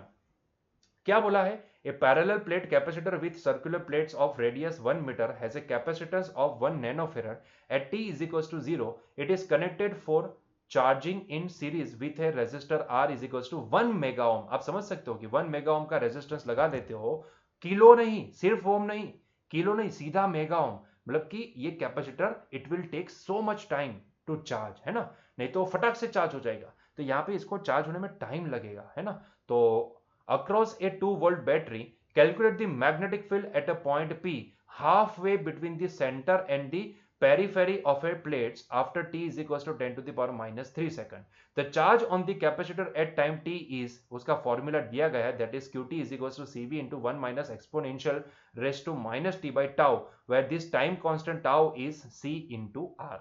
ठीक है, तो यहाँ पे सारी चीजें आपको मेंशन की गई है। आपको क्या निकालना है, आपको ये निकालना है, क्योंकि अभी ही हमने देख लिया कि भाई अगर during the process of charging of capacitor अगर वो कैपेसिटर चार्ज हो रहा है तो ऐसे केस में इसके बीच में इसके बीच में ये दो प्लेट के बीच में इलेक्ट्रिक फील्ड तो है, लेकिन साथ में मैग्नेटिक फील्ड भी है ना, जो उसके परपेंडिकुलर होगा। अगर मैग्नेटिक फील्ड को हमने ये रिंग से अज्यूम किया है तो इलेक्ट्रिक फील्ड उसके परपेंडिकुलर होगा, है ना। तो दो प्लेट के बीच में इलेक्ट्रिक फील्ड भी है और साथ में मैग्नेटिक फील्ड भी है, और आपको यही पूछा है कि पॉइंट पी के ऊपर मैग्नेटिक फील्ड कितना होगा। ठीक है, आपको क्या पता करना है, पॉइंट पी के ऊपर मैग्नेटिक फील्ड कितना होगा। ठीक है, तो आइए पता करते हैं। तो भाई यहां पे उसके लिए मुझे क्या करना पड़ेगा, उसके लिए मुझे यहां पे एम्पियर सर्किटल लॉ लगाना पड़ेगा, है ना। लॉ होता है, हर एक जगह पे लगता है, और हम भी यहाँ पे यही करने वाले हैं, हम लॉ लगाने वाले हैं। तो चलिए आइए लगाते हैं एम्पियर सर्किटल लॉ। लेकिन उससे पहले हम थोड़ा एजम्पशन वगैरह ले लेते हैं। तो जरा ध्यान से देखिएगा यहाँ पे, क्योंकि मुझे ये पॉइंट पी के ऊपर एम्पियर सर्किटल लॉ लगाना है। तो एम्पियर जी ने क्या बताया था, एम्पियर जी ने ये बताया था कि भाई जहां पे आपको एम्पियर सर्किटल लॉ लगाना है तो वो पॉइंट से, सेंटर से वो पॉइंट तक की रेडियस लेके आपको एक एम्पीरियन लूप अज्यूम कर लेनी है।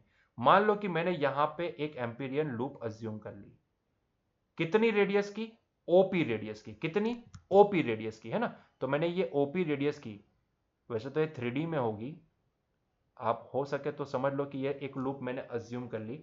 इसका ये वाला सेक्शन अंदर जाएगा, अंदर की डायरेक्शन में, वो दिखता नहीं है लेकिन आप यहां से देखोगे तो आपको दिखेगा, ऐसा समझ लो। तो हमने क्या किया, एक ओपी रेडियस की एक हमने एम्पीरियन लूप अज्यूम कर ली, और ये ओपी आपको कितना दिया गया, 0.5 मीटर। ठीक है, तो लगाते हैं from the ampere Maxwell circuital law. ठीक है, अभी तो कंप्लीट लॉ है ना, तो फ्रॉम दी हम यहां पे लिखेंगे फ्रॉम एम्पियर मैक्सवेल, वैसे ये कैपिटल लिखना पड़ता है,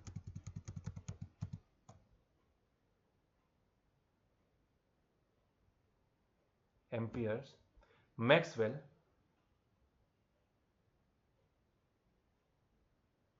सर्किटल लॉ, ठीक है, शॉर्ट में लिखते हैं, स्विफ्ट लॉ लिखते हैं।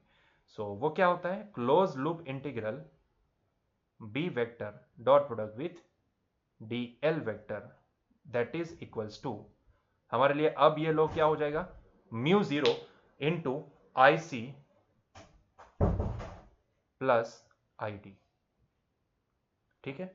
और ये दो प्लेट के बीच में क्या कोई कंडक्टिंग करंट होता है क्या, क्योंकि हम यहाँ पे जो एम्पियर सर्किटल लॉ लगा रहे हैं वो कहाँ लगा रहे हैं, मान लो कि ये दो प्लेट है तो हम एक्चुअल में इन दो प्लेट के बीच में यहाँ पे सर्किटल लॉ लगा रहे हैं, तो वहां पे कंडक्शन करंट तो होगा नहीं, मतलब कि ये आईसी तो जीरो हो जाएगा, है ना। दो प्लेट के बीच में कंडक्टिंग वायर की वजह से वो कंडक्शन करंट नहीं हो सकता है, तो बीच में सिर्फ डिस्प्लेसमेंट करंट हो सकता है, तो ये आईसी तो जीरो हो गया, तो मतलब कि ये लॉ लग गया इतना, सिर्फ mu zero into I D. Further अगर मैं बोलना चाहूं तो ये आईडी की वैल्यू क्या होगी वो बाद में पता करते हैं, यहां पे ये साइड पे लेफ्ट हैंड साइड को पहले सॉल्व कर देते हैं, तो मैं इसको लिखूंगा क्लोज लूप इंटीग्रल। मान लेते हैं कि यहां पे जो मैग्नेटिक फील्ड प्रोड्यूस हो रहा है वो कांस्टेंट है ना, क्योंकि यहां पे ये जो आईडी है, ठीक है, जिसकी वजह से ये प्रोड्यूस हो रहा है वो वैल्यू हमें कांस्टेंट फील्ड प्रोवाइड करके देता है, तो ऐसे केस में B into D L into cos theta. और हमने ये भी देखा था कि यहां पे अगर मान लो कि जिस डायरेक्शन में करंट की डायरेक्शन में है उसी डायरेक्शन में हमने ये लूप की डायरेक्शन अज्यूम की है, मतलब कि जिस डायरेक्शन में ये करंट फील्ड देता है उसी डायरेक्शन में हमने ये लूप की डायरेक्शन अज्यूम की है, तो ऐसे केस में कॉस थीटा, थीटा क्या हो जाएगा, बी एंड डीएल के बीच में थीटा हो जाएगा जीरो। तो हम यहां पे मान लेते कि उसी डायरेक्शन में, जिस डायरेक्शन में ये डिस्प्लेसमेंट करंट का फ्लो है और वो जिस डायरेक्शन में फील्ड प्रोवाइड करता है वही डायरेक्शन हमने लूप की भी अज्यूम की है, तो इन दोनों के बीच में एंगल बनेगा जीरो, तो ये हो जाएगा कॉस जीरो। बी कांस्टेंट मान के चले तो ये बी बाहर आ गया, close loop integral DL that is equals to mu zero I D, ठीक है। चलो इसमें और आगे बढ़े तो भाई ये क्लोज लूप इंटीग्रल मतलब कि ये लूप क्या, लूप की लेंथ कितनी होगी, क्योंकि क्लोज लूप इंटीग्रल मतलब कि ये लूप की लेंथ, ये क्या दिखाती है, लेंथ ऑफ दिस लूप, और ये लूप की लेंथ कितनी होगी, तो हमें पता है कि एक सर्कल की कितनी लेंथ होती है, तो 2 पाई आर के बराबर होती है ना, 2 पाई आर के बराबर होती है, तो मुझे यहां पे लिखना पड़ेगा कि this is nothing but 2 pi r, ठीक है, 2 pi r, so B into 2 pi r होगा ये, so B into 2 pi r, ठीक है, that is equals to mu zero I d. Clear है, चलो आगे बढ़े क्या यहां पे, सो वो मैग्नेटिक फील्ड की वैल्यू क्या आ जाएगी, mu zero into I D divide by 2 pi R के बराबर, जहां पे ये आर जो भी है हम मान लेते हैं कि लूप की रेडियस, और ये लूप की रेडियस किसके बराबर हमने अज्यूम की है, लूप की रेडियस हमने अज्यूम की है ओपी के बराबर, तो हमने इसको आर अज्यूम कर लिया, ओपी इज आर, ठीक। चलो तो अभी सारी वैल्यू हमारे पास है, देखो 2 की वैल्यू तो पता है, पाई की वैल्यू है, म्यू जीरो की वैल्यू है, आर की वैल्यू है, मिसिंग है आईडी, तो ये फॉर्मूला में सिर्फ वैल्यू प्लेस करनी है, लेकिन उससे पहले हमें यहां पे आईडी पता करना पड़ेगा। So now what is the value of ID, तो ये आईडी का पता लगाने के लिए अभी हमें जाना पड़ेगा थोड़ा सा इसके पास, चार्ज के पास, ठीक है, क्योंकि आईडी क्या होता है वो आपको पता है, यहाँ पे आईडी होता है epsilon zero D phi by D T होता है ना, तो आईडी निकालने के लिए हमें थोड़ा जाना पड़ेगा यहाँ पे, तो आईडी निकालते हैं, चलो पता करते हैं। तो पहले तो हम आईडी की वैल्यू लिखना चाहते हैं, तो यहाँ पे आईडी लिखते हैं, तो भाई ID is equals to, because we know that ID is equals to क्या होता है, epsilon zero D phi E by D T होता है, D phi E by D T होता है, ठीक है। और यहाँ पे फ्लक्स कितना हो सकता है, दो प्लेट की वजह से यहाँ पे फ्लक्स कितना हो सकता है, तो फ्लक्स होगा, मान लो कि भाई ये D by D T of flux होगा ई इंटू ए के बराबर, है ना, तो इन दो प्लेट के बीच का जो फील्ड होगा इनटू एरिया। अभी हम यहाँ पे ये भी मान लेते हैं कि भाई यहाँ पे जो ये ऊपर वाली प्लेट है, ये नीचे वाली प्लेट है, इन दोनों के बीच में जो फील्ड हो सकता है, ठीक है, ये जो फील्ड होगा, और यहाँ पे अगर मैं कोई एक सरफेस अज्यूम कर लेता हूं, तो इस सरफेस का जो एरिया वेक्टर है एंड ये जो फील्ड है दोनों एक ही डायरेक्शन को पॉइंट आउट कर रहे हैं, तो ऐसे केस में हमारे लिए ई एन ए के बीच का एंगल क्या बन जाएगा, ए एन ए के बीच का एंगल बन जाएगा जीरो, तो यहाँ पे हमें डायरेक्टली लिखूंगा ई इंटू ए इंटू कॉस जीरो, और कॉस जीरो हो जाएगा 1, तो मैं सिर्फ इसको लिखूंगा ई ए, ठीक है, मैं इसको लिखूंगा ई इंटू ए। नाउ फर्दर हमें पता है कि भाई ये दो प्लेट के बीच में फील्ड कितना जनरेट हो सकता है, दो प्लेट के बीच में यहाँ पे जो भी इलेक्ट्रिक फील्ड जनरेट होगा वो कुछ इतना लिख सकते हैं, कितना लिख सकते हैं, तो भैया हमें पता है d by D T of E की जगह पे मैं लिखूंगा सिग्मा बाई एप्सिलॉन जीरो, है ना, sigma by epsilon zero into A, ठीक, अभी यहाँ पे आगे और बढ़ेंगे तो ये जो एप्सिलॉन जीरो है ये तो इसके साथ कैंसिल हो जाएगा, और जो बची हुई टर्म है इसको हम अच्छे से लिखते हैं, तो ये हो जाएगा D by D T of, यहाँ पे सिग्मा की जगह पे मैं क्या लिखूं, तो सिग्मा की जगह पे मैं लिख सकता हूं कि भाई ये प्लेट के ऊपर एस्टेब्लिश होने वाला चार्ज डिवाइड बाय एरिया, है ना, charge divide by area, clear है ये, तो चार्ज डिवाइड बाय एरिया, सो यहां पे ये हो जाएगा Q into divide by area into ये वाला एरिया, ठीक।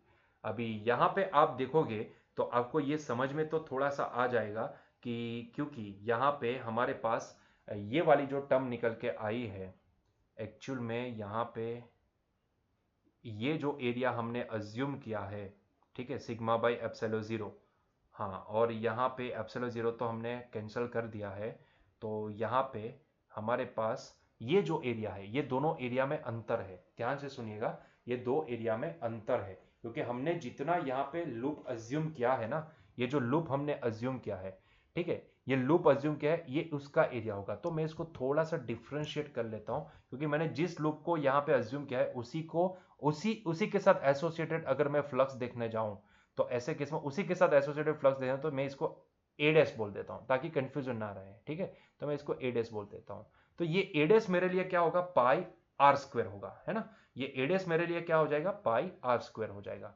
So ultimately I can say that it is nothing but D by D T of Q upon into ये ए डैश जो भी है इसको मैं, मतलब कि जो लूप मैंने अज्यूम किया है उसी लूप के साथ एसोसिएटेड मैं इलेक्ट्रिक फ्लक्स फाइंड आउट करना चाहता हूं, तो इसके लिए मैंने इसको लिखा है पाई आर स्क्वायर, ठीक है, पाई आर स्क्वायर डिवाइड बाय ये वाला जो एरिया है वो किसका एरिया होता है, वो एरिया होता है प्लेट का एरिया, और यहां पे आपको जो प्लेट दी गई है वो सर्कुलर प्लेट दी गई है, और मान लो कि उसकी जो रेडियस है 1 मीटर, इसको हम कैपिटल आर मान लेते हैं, इसको हम क्या मानेंगे, कैपिटल आर, ठीक है, तो ही तो डिफरेंशिएट कर पाएंगे कि स्मॉल आर क्या है एंड कैपिटल आर क्या है, तो इसका प्लेट का एरिया होगा pi into capital R square, क्या होगा ये, pi into capital R square, तो मैं इसको लिखूंगा pi into capital R square, तो यहां से पाई पाई कैंसिल हो जाएगा, और ये जो R square and R square है वो दोनों भी बाहर आ जाएंगे, तो ये हो जाएगा small R square divide by capital R square into D by D T of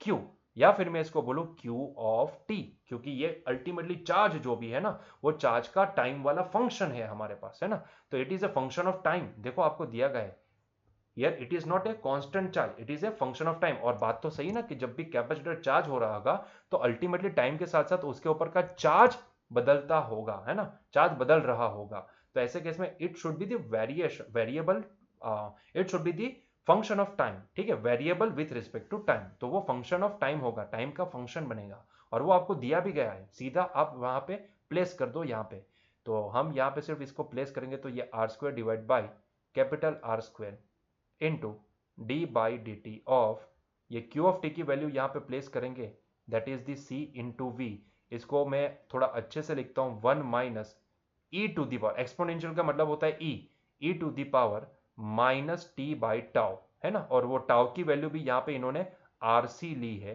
तो हम इसको आरसी प्लेस कर देते हैं, ठीक है, वैसे ये एक सीधा फंक्शन होता है during the charging of capacitor, ठीक है, तो during the charging of capacitor इसका ये एक्सपोनेंशियली चार्ज होता है, तो ये इसका नेचर शो करता है। चलिए हमें इसको क्या करना है, हमें तो यहाँ पे सी एंड वी तो कांस्टेंट है, तो सी एंड वी को तो बाहर निकालेंगे, क्योंकि कैपेसिटी एंड पोटेंशियल, बैटरी का पोटेंशियल वो तो कांस्टेंट रहेगा, तो इसको हम बाहर निकाल लेते हैं और डिफरेंशिएशन करते हैं, तो ये सी वी तो बाहर आ जाएंगे, डिफरेंशिएशन किसका होगा, सिर्फ 1 minus E to the power minus T by R C का, और उसमें से भी 1 का डिफरेंशिएशन तो 0 होता है, तो बचा कुचा किसका है, तो एक्सपोनेंशियल का, तो ये हो जाएगा माइनस एक्सपोनेंशियल का डिफरेंशिएशन क्या होता है, एक्सपोनेंशियल होता है ना, क्योंकि 1 का डिफरेंशिएशन 0 हो चुका है, तो 0 माइनस एक्सपोनेंशियल का differentiation e raise to x का differentiation e raise to x ही होता है, लेकिन यहाँ पे ये टर्म थोड़ी लेंथी है ना, तो ये टर्म का डिफरेंशिएशन अलग से करना पड़ेगा, तो वही इसको मन में कैपिटल टी एज्यूम कर लो, तो e raise to capital T का differentiation e raise to capital T होता है, मतलब कि e raise to minus T by R C होता है into d by D T of capital T, और वो कैपिटल टी हमने मन में किसको अज्यूम किया था, minus T by R C को अज्यूम किया था, है ना, क्लियर है यहाँ पे, ठीक है, चलो तो अभी इसका डिफरेंशिएशन क्या होगा, देखो आरसी तो बाहर आ जाएगा, आरसी तो बाहर आ जाएगा, अभी यहाँ पे थोड़ा सा हम नोटेशन चेंज कर देते हैं, ये जो आरसी है ना ये RC मतलब कि ये रेजिस्टर को हम आर नोट बोल देते हैं, ठीक है, इसको मैं आर नोट बोल देता हूं ताकि कंफ्यूजन है, नहीं तो आप यहां पे आर क्यूब कर दोगे। भाई ये रेडियस ऑफ दैट प्लेट है और ये आर नोट जो प्लेट का, सॉरी, जो यहाँ पे कनेक्टेड 1 मेगा ओम का जो कैपेसिटर है ना, 1 मेगा ओम का कैपेसिटर वो है ना, वो है, तो हम इसको आर नोट बोल देते हैं, नहीं तो आप आर क्यूब कर दोगे, है ना। तो ये आर नोट सी, ये तो कांस्टेंट टर्म है, वो बाहर आ जाएगी, तो ये आ जाएगा R square upon capital R square into C into V divide by यहां से आर नोट इंटू सी, ठीक है। और बचा क्या यहाँ पे देखो, ये माइनस, और ये माइनस टी का डिफ्रेंशिएशन टी के रिस्पेक्ट में क्या होता है, तो -1 होता है, और ये माइनस माइनस हो जाएगा प्लस, इसीलिए मैं डायरेक्टली लिखूं तो इसको मैं लिखूंगा e to the power minus T by R naught C, ठीक है, minus T by R naught C, ठीक है। चलो, तो यहां से ये सी तो कैंसिल हो जाएंगे, तो हमारे पास क्या बचा है, देखो हमारे पास बचा है small r upon capital R का whole square into V by R naught into E to the power minus T by R naught C, ठीक। तो ये आएगा डिस्प्लेसमेंट करंट।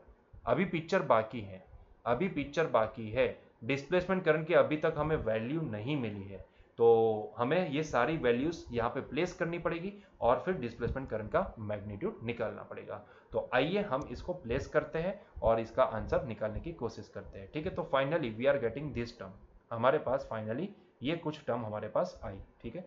चलो, तो अभी इसके अंदर वैल्यू प्लेस करते हैं और देखते हैं कि क्या आंसर आता है, ठीक है। चलो, तो अगर हमारे पास यहाँ पे जगह है तो यहीं पे प्लेस कर देते हैं, क्या प्रॉब्लम है। तो यहाँ पे मैं स्मॉल आर कितना दिया गया 0.5, देखो यहाँ पे OP के बराबर, ठीक है, जो लूप हमने अज्यूम किया है उसकी रेडियस दैट इज 0.5, और कैपिटल आर मतलब कि रेडियस ऑफ प्लेट, और वो है 1 मीटर, तो ये 0.5 का स्क्वायर हो जाएगा।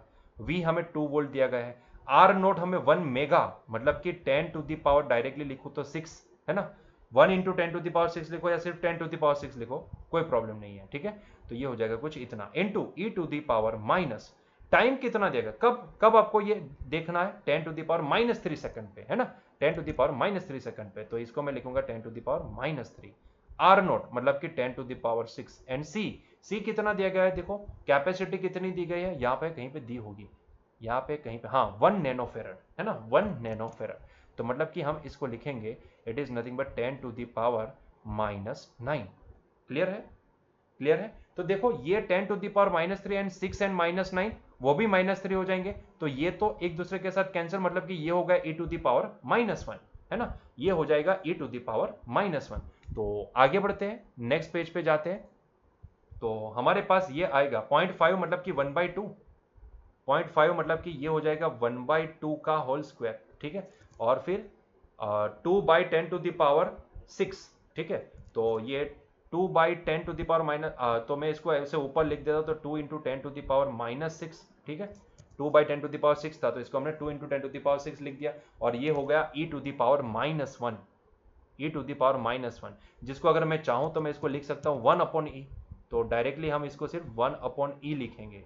तो अब ये कहानी थोड़ी आसान हो गई, क्योंकि ये हो जाएगा 2/4 into 10 to the power -6 divide by E, 2 2 ज़ा 4 हो जाएगा, मतलब कि ये हो जाएगा 10 to the power -6 divide by twice E. अभी ई की वैल्यू जो भी होती है ना, ई की वैल्यू 2.718 होती है ना, ए की वैल्यू 2.71, सिर्फ 71 लेना चाहो तो भी ले सकते हो, या फिर एक और डिजिट 2.718 भी आप लिख सकते हो, ठीक है। तो ये हो जाएगा 2 इंटू 2.718। तो चलिए इसको कैलकुलेट करते हैं कैलकुलेटर के अंदर और देखते हैं कि हमें क्या आंसर मिलता है, ठीक है, हमें क्या आंसर मिलता है, लेट्स चेक इट आउट। तो हम पहले क्या करेंगे, 1 को डिवाइड करेंगे 2 से और उसको फर्दर डिवाइड करेंगे 2.718 से, तो वी आर गेटिंग 1.83, सॉरी 0.18395, 0.18395, ठीक है।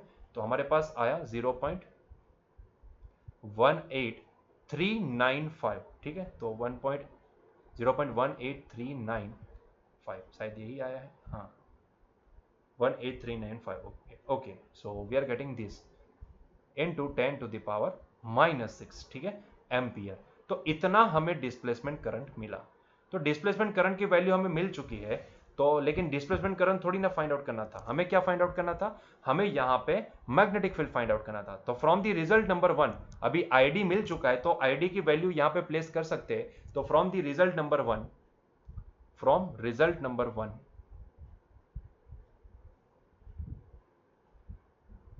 B इज इक्वल टू हमारे पास आया था mu 0 I D divide by 2 pi are.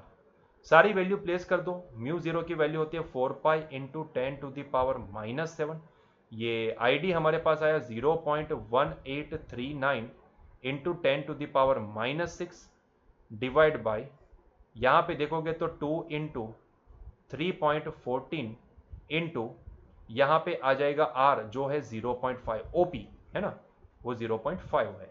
तो यहां पे देखो ये पाई तो पाई के साथ कैंसिल हो जाएगा, 2 2 जा 4 हो जाएगा। तो बची कहानी यहाँ पे क्या है कि 2 इंटू 0.1839 इंटू 10⁻, ये 7 और 6 तो ये हो जाएगा 10⁻⁻13 डिवाइड बाई 0.5। चलिए तो इसको भी अभी कैलकुलेट कर लेते हैं, तो इसका आंसर क्या आता है देख लेते हैं। तो यहाँ पे 2 मल्टीप्लाई करना पड़ेगा 0.1839 से, उसको फर्दर हम मल्टीप्लाई करेंगे, मल्टीप्लाई नहीं करेंगे, फर्दर हम डिवाइड करेंगे, इसको डिवाइड करेंगे 0.5 से। तो हमारे पास आंसर आया 0.7356, हमारे पास आंसर आया 0.7356 इंटू 10⁻⁻13। ठीक है, तो this is the answer.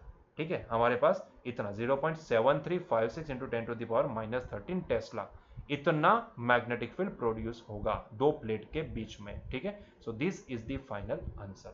Clear है? ठीक है, तो बस यहीं पे हमारा आज का लेक्चर एंड करते हैं बच्चों, मिलते हैं नेक्स्ट लेक्चर में। Till that enjoy your day, bye.